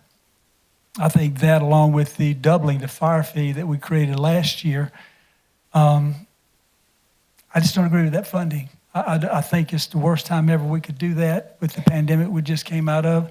I feel solely in my heart that there was another way to do it. That's why I presented what I presented, and I realize this council voted it down. They didn't agree with me, but I'm sticking to it. I think that was the best way to fund all our needs for fire and everything else. And, of course, here we are now talking about a fee and a tax, and this is phase two. How many phases are we going to be looking at for the entire county? Because this is going to take care of. Well, sir, this would fund what has been approved by council. Any significant change from this council would have to come up with a new plan. This puts us in the position to finish the plan that's approved by council. So there's not another phase per se. So the whole county will be, under two stations, 24/7. Yes, sir. I got you. And there will be no additional. Unless council approves so. I mean, there are no current plans for a third station. I got you. Well, anyway, proposal that I brought to county council was solid, it was sound, it would have funded all our needs, and we wouldn't have to be looking at this, and that is my belief, so therefore, I'm sticking to that. Thank you. Other comments? Let me just ask a Mr. couple of Chairman? questions. Yeah, Mr. Connell, go ahead. Sorry. I'm just going to say, I think the best way to fund fire service would be through millage. We've had a discussion about that, so that's based on the value of your actual property. But since we're limited, and we can't do that right now under Act 388, the legislatures back when did not think of a non-agrarian society and how we no longer do the bucket brigade, but we actually have grown, and you need to be able to pay for expensive equipment. You need to be able to pay for full-time staff. The law doesn't allow for that through millage at this time, but I think that's actually the best way to do it. But in lieu of that, really for context, we can only compare ourselves to our neighbors who provide high-quality fire service. These are numbers I've gotten from staff, and I've shared them in the past. I'll just parrot them one more time, again for context. So Camden Fire has a budget of roughly $2 million, services 8,500 people, and that's roughly $235 per person. That will change based on the census and other factors, but just a round number. Lugol Fire, we heard about the budget tonight. They serve roughly 8,000 people, and that's roughly $165 or so per person. And that's through a combination of millage and fee, and Camden Fire is through fee only, no millage, as I understand it. Kershaw County Fire, and this is where the stark contrast comes in, services roughly 46,000 people with a current budget of 1.7 million, and that's roughly $38 per person. So you can see the big difference there. And the fee that we're talking about tonight takes it up to $69 per person. So you're still over just about $100 less than the next closest full-time fire service. So I think the value is there in trying to catch up with the calls that we're getting. I believe it was called professional volunteer firemen. Whenever I hang out with volunteers, they just say, hey, man, I'm a volunteer. So, but essentially, they've indicated that they've been overwhelmed and that there's another way we need to approach fire service in Kershaw County. So at those numbers, if we're able to provide decent response times and do it at $69 roughly per person, I think that's the right thing to do and right way to move until we can actually get the state house to give us the legislation we need to have it go by millage, so it's based off property value. Thank you, Mr. Chairman. Correct. Thank you. Other comments? All valid points. Mrs. Snodgrass, let's let Mr. Gardner speak, and then I'll go to you, sir. And going with what pending legislation that we didn't get this year, that hopefully we get next year, will allow for us to change that fee to millage. And can we not do the same thing with the auto fee? Yes, sir. That fee, can we not If the General Assembly rescind that as well if we get the millage to take care of the other fire fee? We can take care of both fees at once if council so chooses, correct? Absolutely. Yes, sir. Okay. Other comments, Mr. Snodgrass? Sure. Well, just echo the point about the millage. Obviously, that is the most equitable way to fund this because those who are under homestead, you are able to enjoy the benefits of homestead when this switches to millage. So call your local legislators, make sure next year that they pass S401. It is at second reading. That's where it'll be, and they'll pick that back up in January.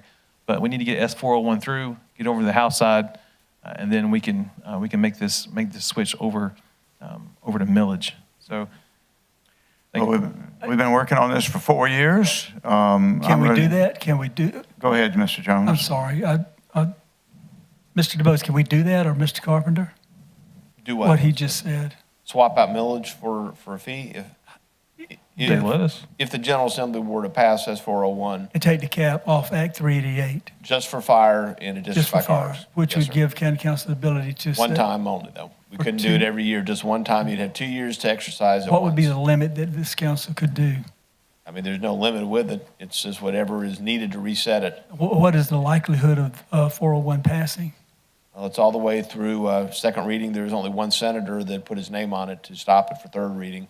So if that senator removes it, then it moves through the Senate, then it goes to the House. It never made the House, so I can't tell you where that would go with it. It's not going to pass. Okay. I think it will. I think it is. We'll see. yeah, I guess we'll see. All right, well, thank you. With that. Can I say one more thing? Yeah, Mr. please, Chairman? and then we'll call a And this- question. Thank you. And this is why I have a hard time and heartburn with fees when there are other options. Okay, when there are other options. You know, I said it in here before, when you're 65 and older, it hits them the hardest.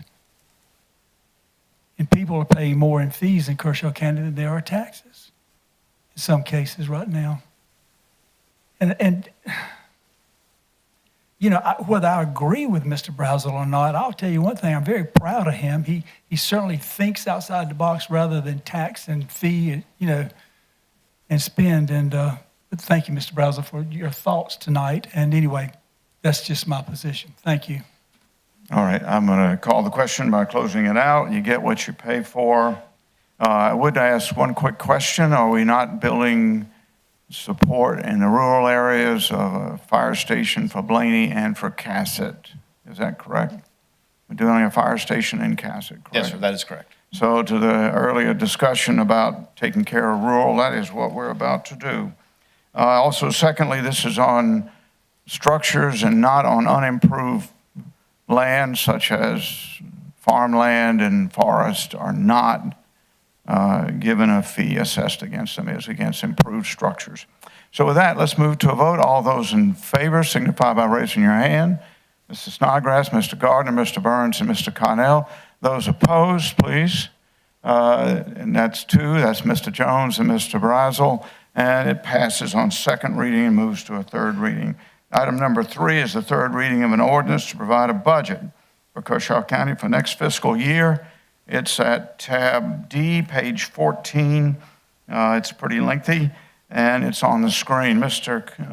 Carpenter, bring it home, please. Mr. Chair, members of council, you have in front of you tonight for third reading the county's general operating budget for the fiscal year beginning July 1st, 2021 through June 30th, 2022. Is previously passed council on 2 previous readings. Okay. Can we have a motion to approve? So moved, Mr. Chair. Mr. Snodgrass on a first, a second? Second. From Mr. Gardner. Discussion. This is third and final reading. Third and final reading, yes. Mr. Snodgrass, please. Excuse me. Just one, I wasn't finished. Excuse me one second. No, well, I didn't recognize you because the first is I thought you Mr. recognized Snodgrass. me. Okay, excuse me. Mr. Snodgrass. I'll yield. Yeah, No, Mr. you Jones, go ahead, please sir. go ahead. Please go ahead. So kind. I am. Right.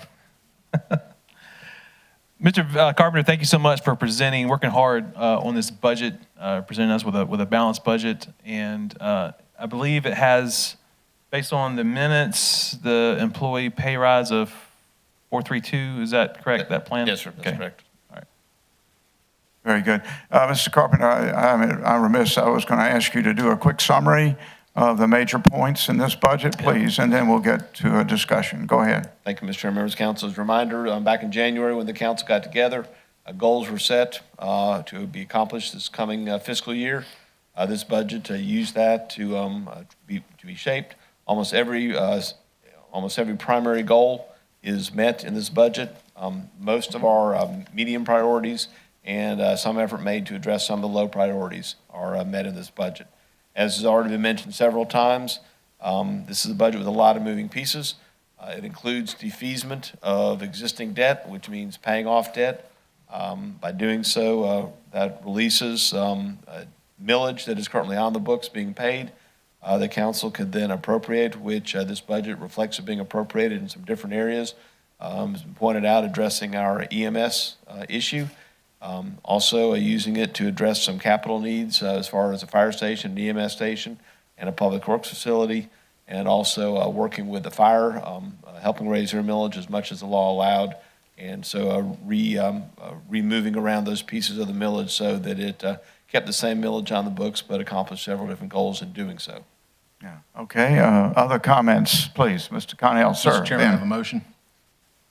Okay, we have a motion from Mr. Connell. Please go ahead. I move to amend the budget ordinance to limit the ARPA worker bonus for Kershaw County employees to those employees who were actively employed prior to January 1, 2021, and actively employed with Kershaw County from that time through the date payment is issued. That's my motion. Let me just restate that. Limited to the ARPA funds to those actively employed before January 2021. Is that? You want me, I can read it again? Yeah, could you restate it, please? Sure. My motion is to amend the budget ordinance to limit the ARPA worker bonus for Kershaw County employees to those employees who were actively employed prior to January 1, 2021, and actively employed with Kershaw County from that time through the date payment is issued. And do we have a second? Second. Mr. Brazel, discussion, back to you, Ben. Mr. Chairman, thank you. I've struggled and tried to make peace with the bonus of $1.2 million roughly going towards county employees, the $12.5 million, and this is in a year, for context, when Kershaw County is given the largest historical raise that any of us is aware of being given, I think. I've seen bigger. Except for Mr. Jones, he has seen larger. What I was going to say is that $1.2 million, I think, was intended to benefit the entire population of Kershaw County. Now, there's a portion of that population which were arguably essential workers as well. And under ARPA and the guidance that they have, these payments could be made to people who are at home as supplemental income or related payments as essential workers. But I feel like it needs to be tightened up some. Under the current budget as it sits now, someone gets hired yesterday, technically they'd be eligible for a $1,000 or $2,000 bonus based on their income level. And if, Mr. Carpenter, if you could remind us, what is the cutoff for that differentiation, 1,000 versus 2,000? Full-time or part-time? Right. So depending on their status, they'd be getting $1,000 or $2,000 if they got hired yesterday or tomorrow or presumably any time up until the employment. So I thought it'd be wise to put in a date of cutoff that applies under the essential worker guidance. And then also, you wouldn't want to do a bonus and then have someone say they quit in a couple of days and Kershaw County still owes them $1,000 or $2,000 and they got hired a few days ago. So I just felt like it needed to be tightened up in some way. I think you can still accomplish the intent of the council overall, but make it a little bit more conservative in some way. Okay. Other comments? Mr. Basil, any discussion? Okay, Vic, what's your view on that as the person most in charge of these people? Can you support this amendment? Mr. Chairman, as council, the actual implementation plan that we would use would, by my recommendation, employees who were on the workforce before March 31st, that would be a full year of the pandemic. We would still be in the state of emergency, and the peak of the pandemic was January, February, so we would still be dealing with that. Employees after March 31st, that were hired after March 31st, would not receive a bonus. Furthermore, no employee who was not currently on the payroll September 1st would receive the bonus, which is when the bonuses would be issued. So between March 31st and September 1st, anybody who left the county would not receive a bonus as well. So your only would be bonus provided to county employees who were on the payroll March 31st and were still on the payroll September 1st. So that's the plan that I would propose. Okay. Can you give years when you're? Yeah, Mr. Jones had his hand up. So, Jimmy. Well, that was your proposal. Yes, sir. Discussion? Can you restate that? So employees who were employed prior to March 31st of this year would receive it. There's a 3-month difference between my proposal and what Mr. Carpenter said. But, Mr. Carpenter, the guidance or guidelines you just mentioned were not in place as of second reading, correct? Well, it was, as far as the budget was concerned, no, because that wouldn't be in the budget. The council would authorize the issuing of them, then the details would be an operational thing. So it's not it's not baked into the budget, but it's a time frame that we've been looking at, but we never discussed it per se. The question really never came up. So if this passed on third reading, you were just going to select a date, and it would have been March 31 through September, or whenever payments actually issued. Okay. Yeah, it wasn't a secret, but yes, sir. Yeah, okay. Well, gentlemen, I actually think that's a date that we need to decide and set for the cutoff. And, so, I mean, it may be March 31. I'm open to suggestion, but I feel like it doesn't need to be yesterday.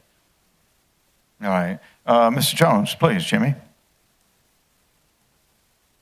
Here's what I want.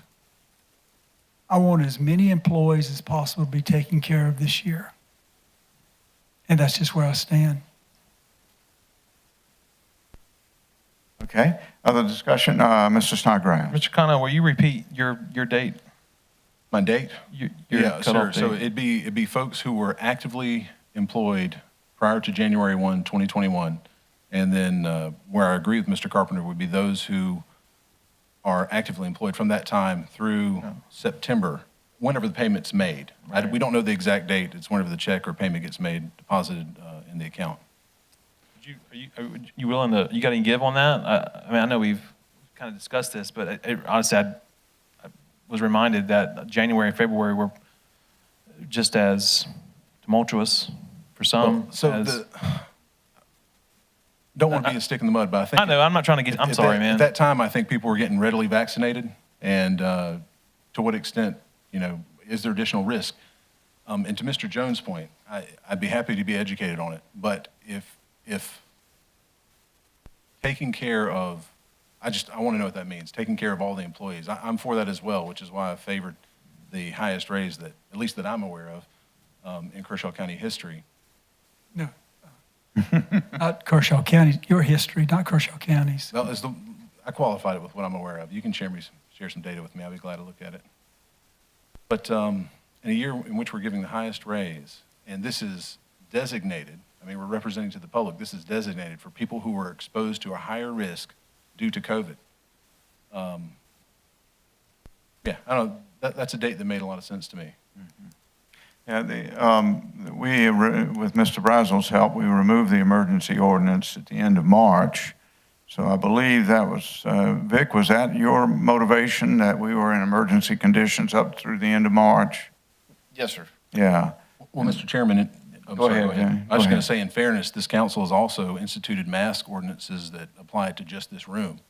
So, but not other parts of the building. So I don't know how persuasive that is to me. You did that. And to Mr.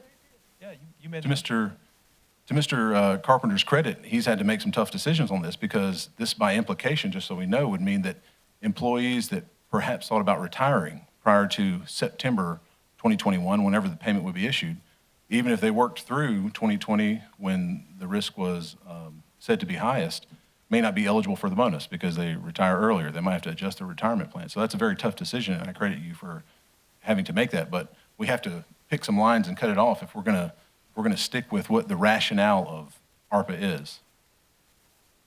Okay. Other comments? I think I can say we all agree, it seems, that we're going to do the pay rise. And so we've got that. And then what else is incorporated in terms of personnel pay, Vic, right now? 4321, 2% pay rise. Yes, so the 4321, which is based on the salary levels of the employees, so 4% for those making 31 or below, then up to, I think, 55, and then over 55, 432. And then this would be another component of it as well. This is a component that's driven by federal funds available, just for explanation. Yeah, but you had the view that we would do a cutoff on the 31st of March, and this proposal says 1 January. And it's a 90-day difference, gentlemen. All right. Any further discussion?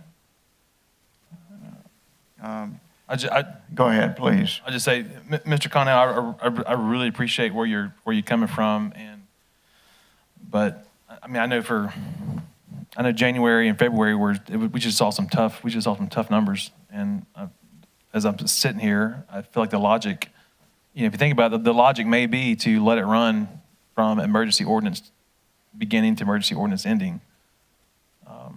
And I hate, I don't want to, I hate disappointing people, but I just feel like that may be the best. That may be the best thing if you think about it. Yeah.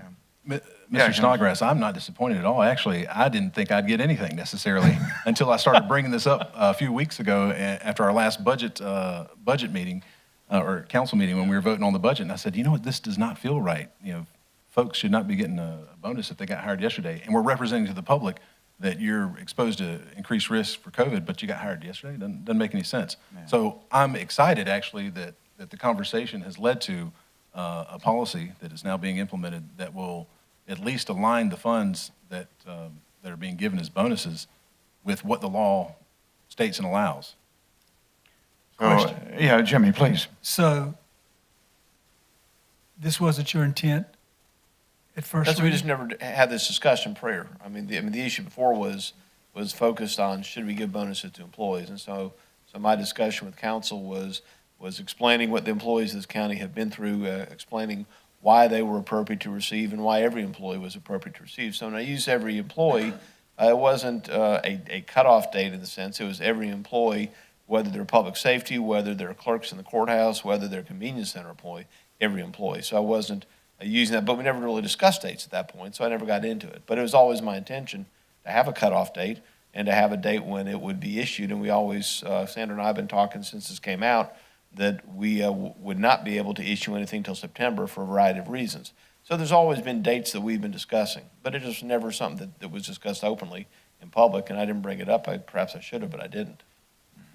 What's the lowest, excuse me, what is the lowest wage we have? 23, 21,000? Yeah, roughly 21,000, yes, sir, a little below. So they'd be getting 4%. Yes, sir. We're bragging about that. But anyway, then let's see, what would be the bid range? 3%, so 40,000, would be 3%. Listen, these employees have earned that. We're not giving them anything. They've earned that. Okay, thank you. Russell, did you have your hand up? Not to change the topic, it brought up something that I meant to mention Can I ask something tonight. before you change topic, Russell? It kind of plays in. Oh, okay. We want to stay on the amendment, though. Okay, go ahead. Absolutely. When we received the budget, all that was new to us. We didn't have any chance to digest it like we do the agenda packets. Moving forward next year, can we get budget packets 4 days ahead like we do the agenda packets? Just so we can have some time to review? Because I know that budget, Ben and I both were kind of taken aback a little bit by that sum of money that was already in the budget.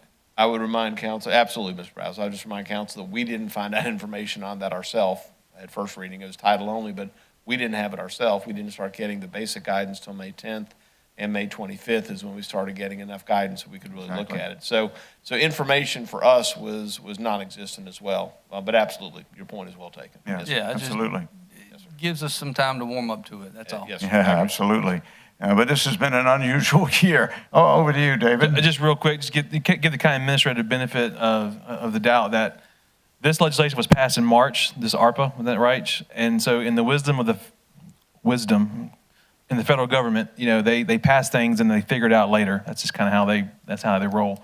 And so in your defense, it was May before we got any kind of guidance, and then it was what, second or third week of May before even like our association of counties was even putting out webinars and kind of helping us understand it. So I think Mr. Carpenter gave us the information as quickly as he received it. Yeah, we've got another one on Thursday. Over to you, Jimmy. And two, if I may say, I'm the one who brought, I think I first mentioned the $12.6 million money before this body. I was the first one to bring it. And Mr. Carpenter, I think you're doing everything you can to try to look out for the employees. And I know, and listen, I know that Mr. Connell and every other council member up here, they care about the employees as well. We just have differences of opinion. I'm not accusing some that they don't. I'm just saying that everything that you've done here for the 432 and the incentive pay, there's no increase in taxes or fees to the public for this. You've done this within the budget guidelines of what monies you have this year, correct? Yes, sir, correct. Okay, thank you. And thank you for pointing that out, Jimmy. This was the restructuring of the finances that Mr. Connell and Mr. Brazel argued for and that the council supported to allow us to completely transform our posture to do a lot of good things that needed doing. Let me see if I can close the gap. We're agreeing on pay rising, but Mr. Connell, the intent of what you're trying to do is set a date certain and not make it an open-ended ARPA. Well, I think Mr. Carpenter has introduced gladly a policy tonight that he is on the record now saying if my motion fails, that he'll use March 31 as a line of demarcation for bonuses. Yes. Yeah, and my point is, Mr. Connell has brought up an issue that we had completely had no oversight over and no understanding of until this moment. And I'm content with the 31 March because I always want to support our administrator. And so that's where I am, Ben, and I thank you for bringing it in before us. Are we ready to vote? Do we have other comments on the amendment? Ben? Mr. Chairman? Yeah, Ben. One other thing I'll mention for the benefit of the public, hopefully. So Mr. Jones, rightfully so, has indicated that sewer is a very pressing issue in Kershaw County. Our capacity, our flow, how do we deal with peak flows? And he's been trying to figure out a way to take care of funding that. Overall, I just want us to understand that the ARPA funds, so this 1.2 million, that if it goes to an employee bonus, and it's taken me a lot to come to peace with voting in favor of it, and I can support it, but coming from the private sector, my employees and others that we work with were thankful that they were able to work and that they had their jobs. So it's hard for me to reconcile the idea that you got to work and got to go to your job and have your benefits, and because you did that, you get a bonus. But anyway, with sewer being one of our most pressing issues, $1.2 million to employee bonuses versus $1.2 million to sewer infrastructure expansion over the life of a bond will cost us about $250,000. Maybe you care, maybe you don't. Over 20 years, that equates to dollars per year, and there's a cost there. We've had sewer as a very high priority and goal for at least the years that I've been on council, and I think before that as well. We did not have it as a goal last year to give a $1,000 or $2,000 bonus to part-time or full-time employees, but this federal money landed in your lap, and now we want to do a bonus. So anyway, those are just some additional factors that I want to make sure the public is aware of, that we're considering, or I'm considering, as we struggle with voting on something like this. Very good. Now, Mr. Carpenter, you have instructions in this budget to do a study on sewer, correct? Yes, sir.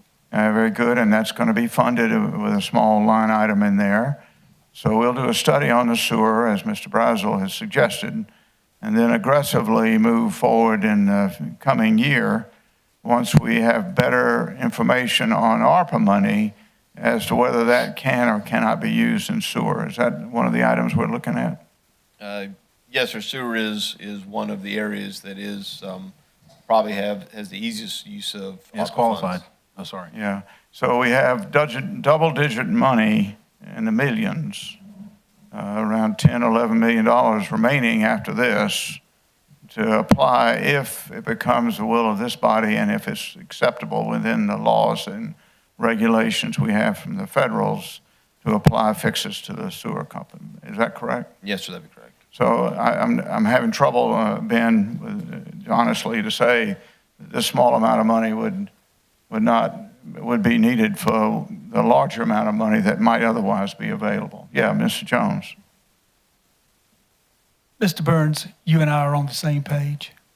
I think the first time in 5 years. Anyway, what Julian Burns just said makes sense. You got $7 million. We're looking at the Southern Loop. You got a $6.5 million debt. You got lines breaking because, you just sent us a memo that you had to, $26,000 where one of the lines corroded, which I don't think it caught you by surprise. You thought it may last a couple of months longer, but it happened. You had to get to it. We're looking at you're looking at a $25 million expansion on sewer. I brought a valid proposal to this county council that it would have fixed all that, and we wouldn't have to be talking about all this. And of course, did I mention $6.5 million debt as well too? But then again, too, the funds that we're getting now from the federal government, one-time funds, $12.6 million. You're going to do the 1.2 to employees. That'll leave you how much? Roughly 11 million. Okay, so you could put the whole 11 million towards sewer, couldn't you? Council can, yes, sir. And would it fix the sewer problem? No, No, sir. No. no. The chairman was absolutely right on his comment. Thank you. Yeah, I think I need to call the question. I think we're going into other matters, but it was pertinent, I think, and a good discussion. So with that, I call the question on the amendment. Would you restate the amendment, Ben, please? Sure. I move to amend the budget ordinance to limit the ARPA worker bonus for Kershaw County employees to those employees who were actively employed prior to January 1, 2021, and actively employed with Kershaw County from that time through the date payment is issued. That's my motion. Very good. So with that, we'll move to a vote. All those in favor signify by raising your hand. Mr. Connell, Mr. Brazel. Those opposed signify likewise. Mr. Jones, Mr. Burns, Mr. Gardner, and Mr. Snodgrass. The amendment fails. Are there any further amendments to the budget? Seeing there is none, let's move to discussion. Any further discussion on the budget? I just want to say, Ben, I really appreciate your attention to the detail here. And we now understand it was not an open-ended intent on the policy of our administrator, and it was very useful on that. Very useful. Mr. Chairman, I'm glad that's on the record, and I'm also glad to have been the source of agreement between yourself and Mr. Jones. Yeah. Bravo. Bravo, Ben. Bravo. Hallelujah. It's a one-time. Yeah. Y'all have agreed before, you just don't remember. It is the 8th of June. The time is 1944 hours. And I'm sorry Sammy was not here to witness.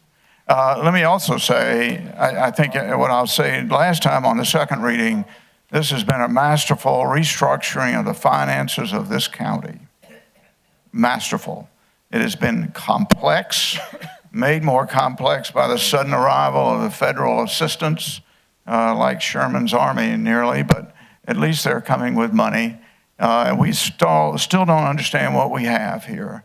I think Mr. Carpenter's taken a conservative approach. We have studies in place across the board in just about every functional area that will allow us to make an appropriate decision when we further understand these ARPA dollars. And I also thank you, Mr. Carpenter, for not rushing off and trying to spend tax money that came out of our pockets and the pockets of other people in the United States and probably our great-grandchildren before we fully understand what we can do within the law and what we need to do within the needs of this county, to include sewer.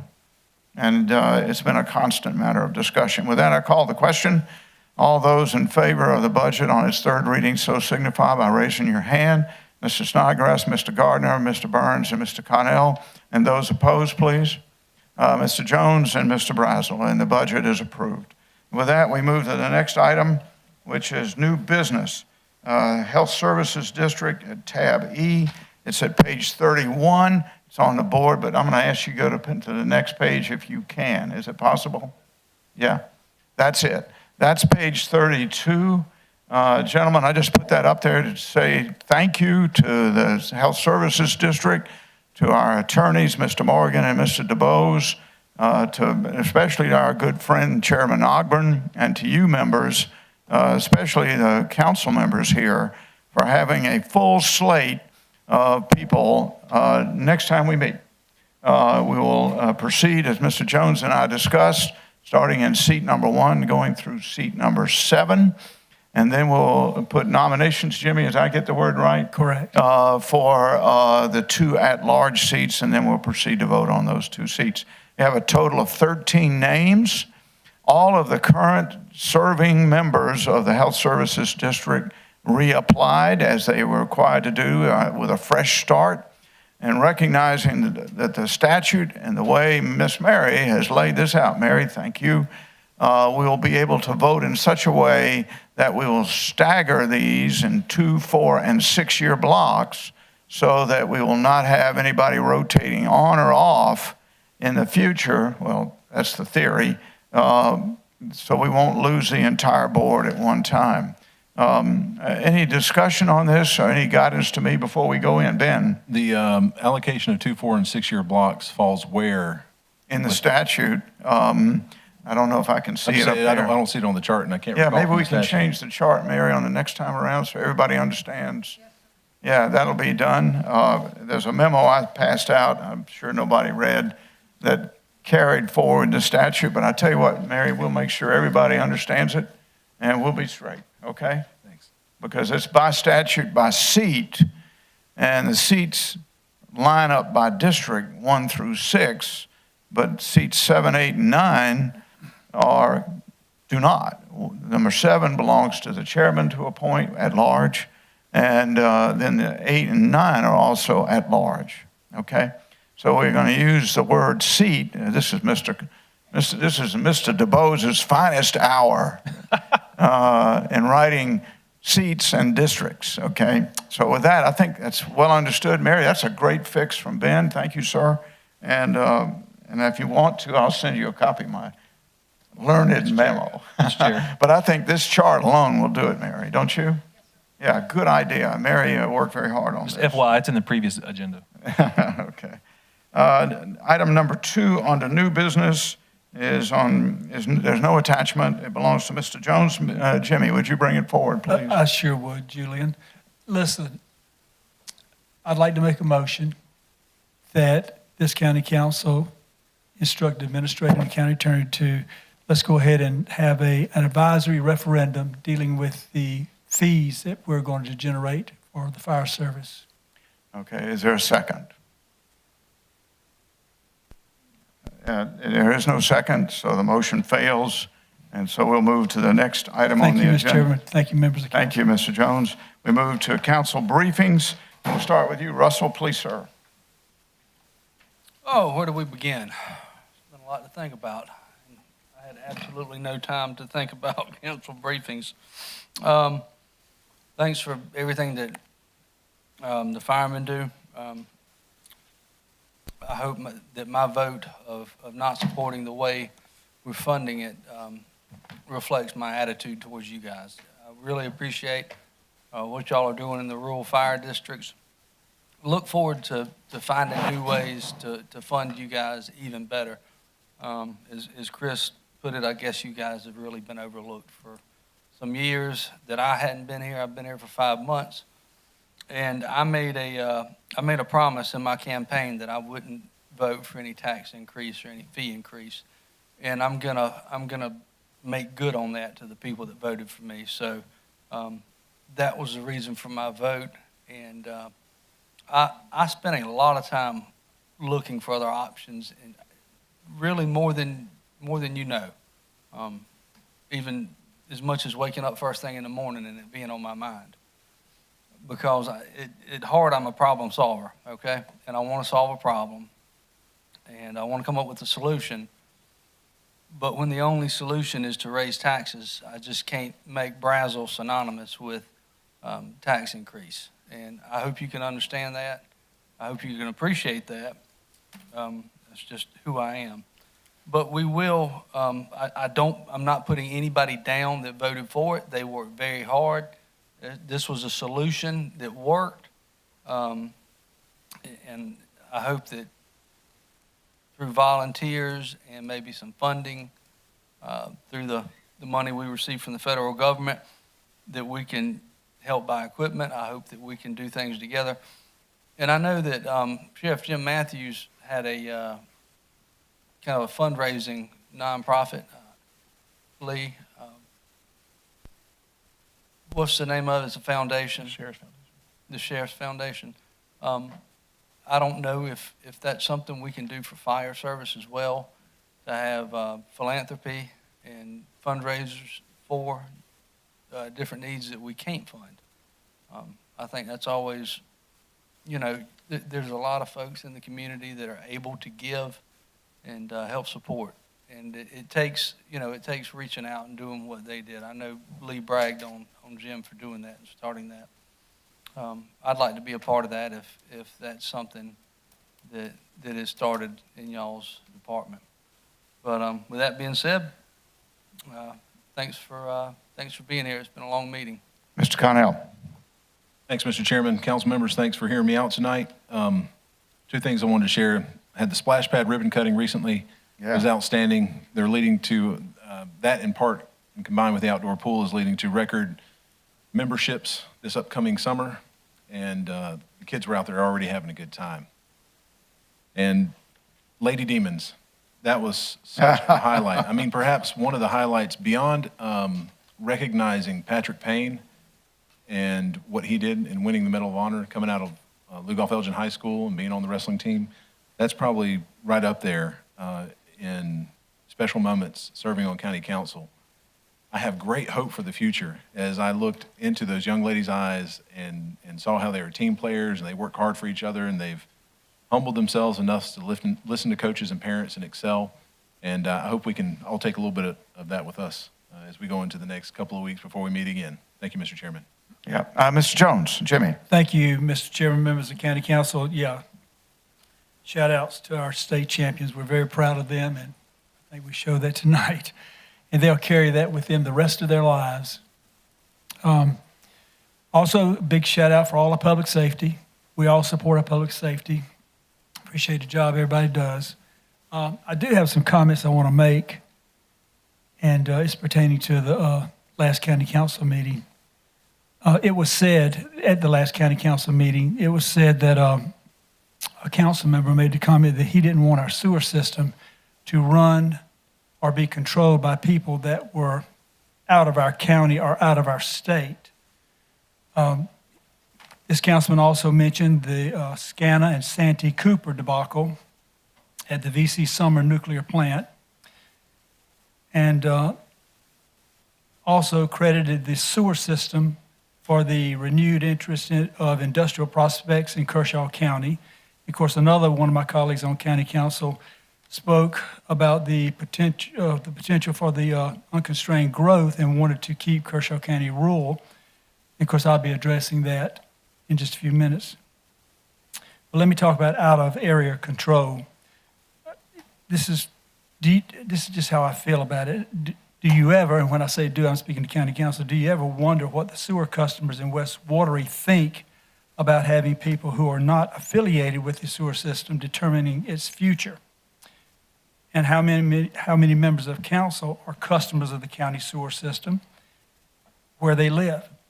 How many times have you been called about the stench or the smell up and down Highway 1 between Lugoff and Elgin?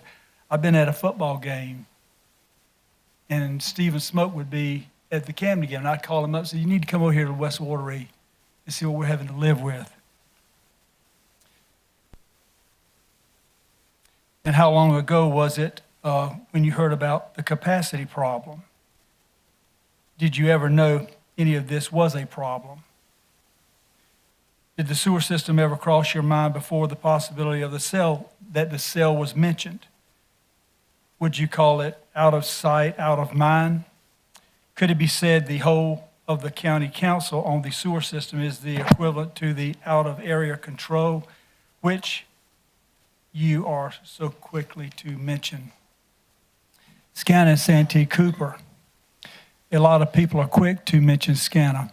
I'd like to point out that Santee Cooper was also willing to partner in this debacle. Santee Cooper is a strange governmental animal. It has a chairman and a board of directors. But whom do they answer to? The governor has tried several times to bring that organization under his control. Hasn't happened yet. Sounds familiar. Sounds a lot like out-of-area control with no recourse. The sewer customers are looking for a partner, a concerned partner who will pay attention to their needs and who is part of the system. You know, it's with them. And that's not the case that I feel like we have here. Rural character, planning and zoning. And this one I want to make perfectly clear. Planning and zoning has the responsibility of allowing development in designated areas. Council is their approving authority. You already are in control. This council is already in control of the Kershaw County growth. There's just no question about that. And I know that some have even investigated looking at developing some themselves in the past. I think people have a right to use their property to their advantage. I think perhaps they're just selling parcels to developers now before council enacts any more fees or taxes or whatever.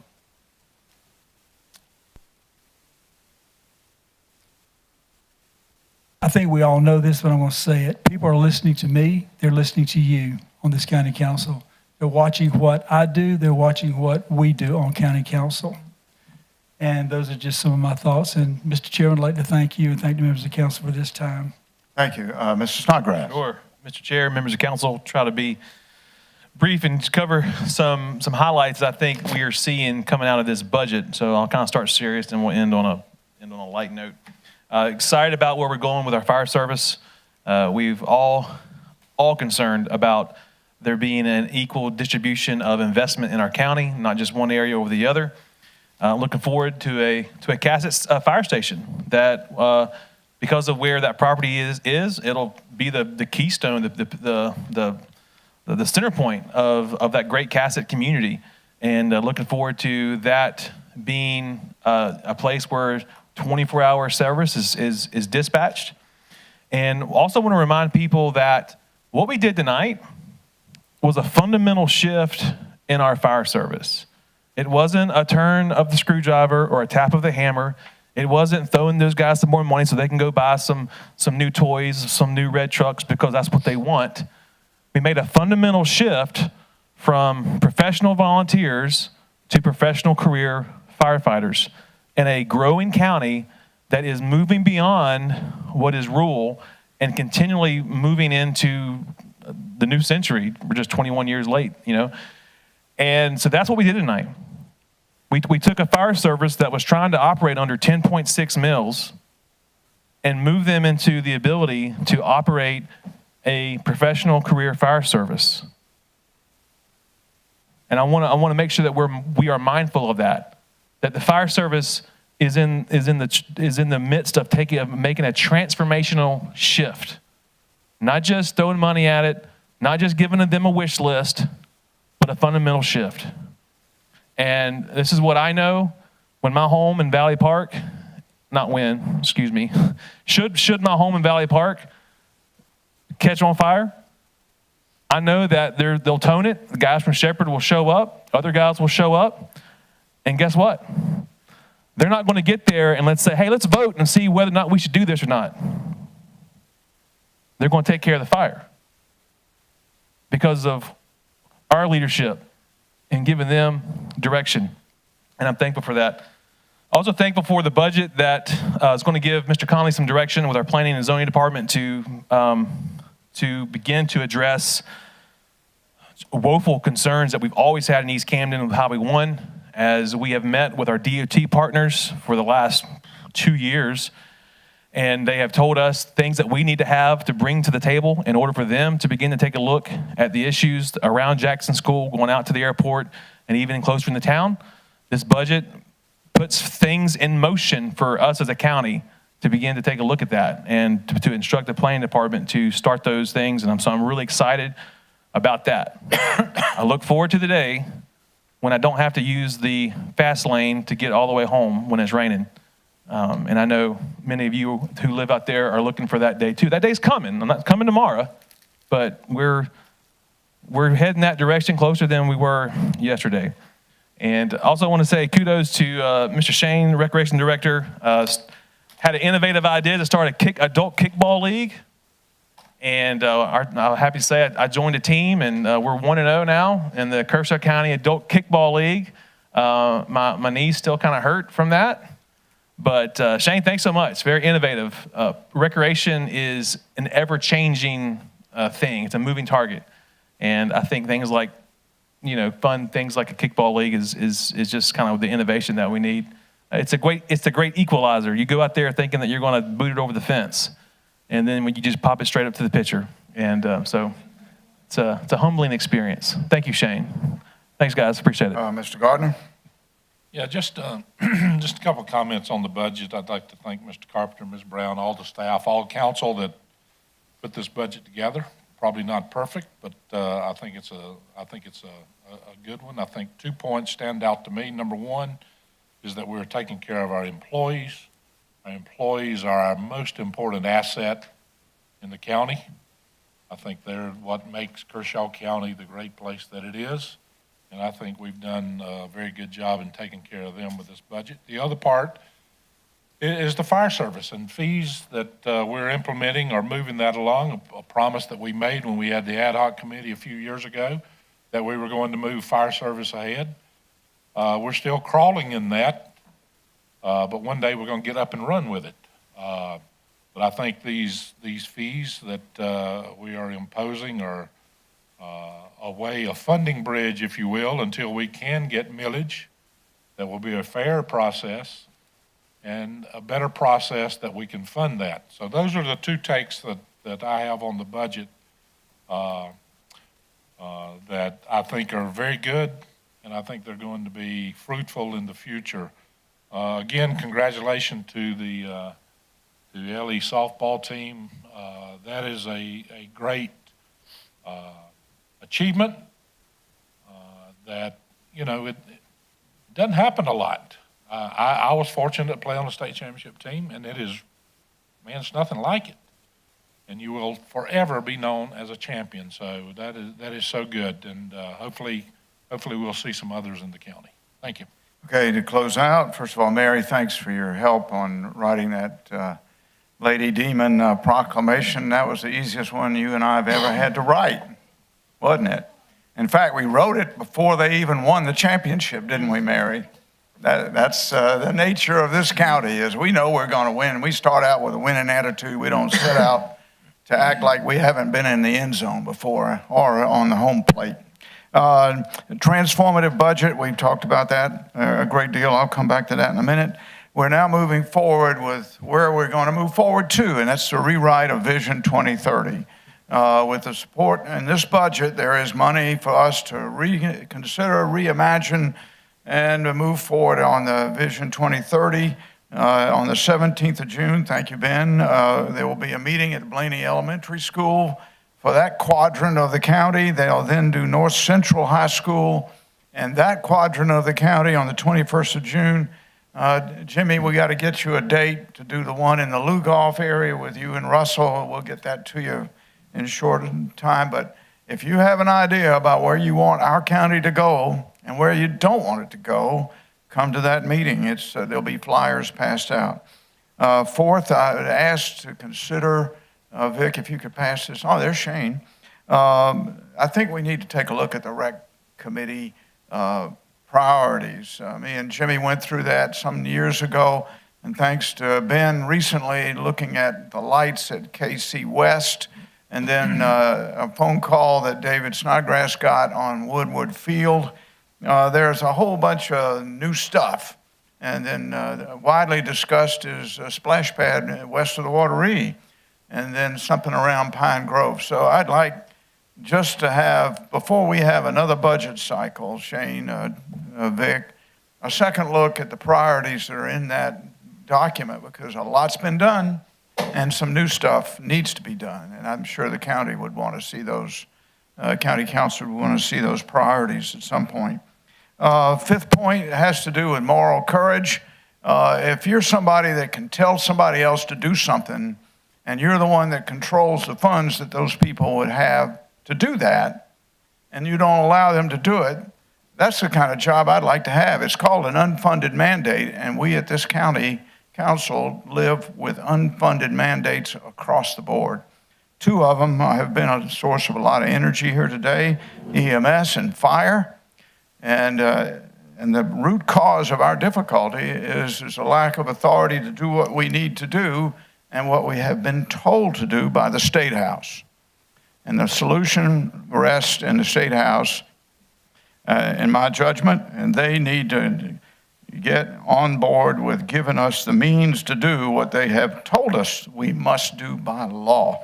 Certainly there are things we have done, thanks to the ingenuity of the 6 men on this council with me, to reapportion money and find new ways through Vic's clever use of bonds and interest rates and things of that nature. But the root cause of our problem is in the State House, and we need help. Next meeting is the 22nd of June. And lastly, we have some great news on EDO, but we got to get through some housekeeping. And with that, I turn over to you in an executive session later on. Vic, can you lead us through your briefings? No report, sir. No report, Mr. Attorney. I have no report, although you know there is an executive session, and when the motion's made for the record, the executive session is in regard to the delineated items on the agenda, which all involve legal advice in regard to location, expansion of industry, sale of land, and contractual matters related thereto. Can we have a motion to move into executive session with Mr. Carpenter, Mr. DeBose, Tommy, and Mr. Burgess, and we'll come back out with no vote. Can we have such a motion? Mr. Second. Brazel, a second from Mr. Connell. Any discussion? Yes. Yeah, Jimmy. Between now and getting there, a 3-minute break. I think I need longer than that. Thank you. Says my 73-year-old body. With that, let's move to a vote. All those in favor? And we are dismissed for an executive session.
Turn the mics back on. Can we have a motion to return from executive session? So moved. Mr. Gardner, second from Mr. Brazel. Any discussion? All right, let's move. No votes will be taken. With that, let's move to a vote. All those in favor signify by raising your hand. Unanimous, we are back. Can we have a motion to adjourn? So moved. Mr. Gardner, Mr. Brazel, any discussion? Oh, we see each other again on the 22nd. With that, let's move to a vote. And it's unanimous, and we are adjourned.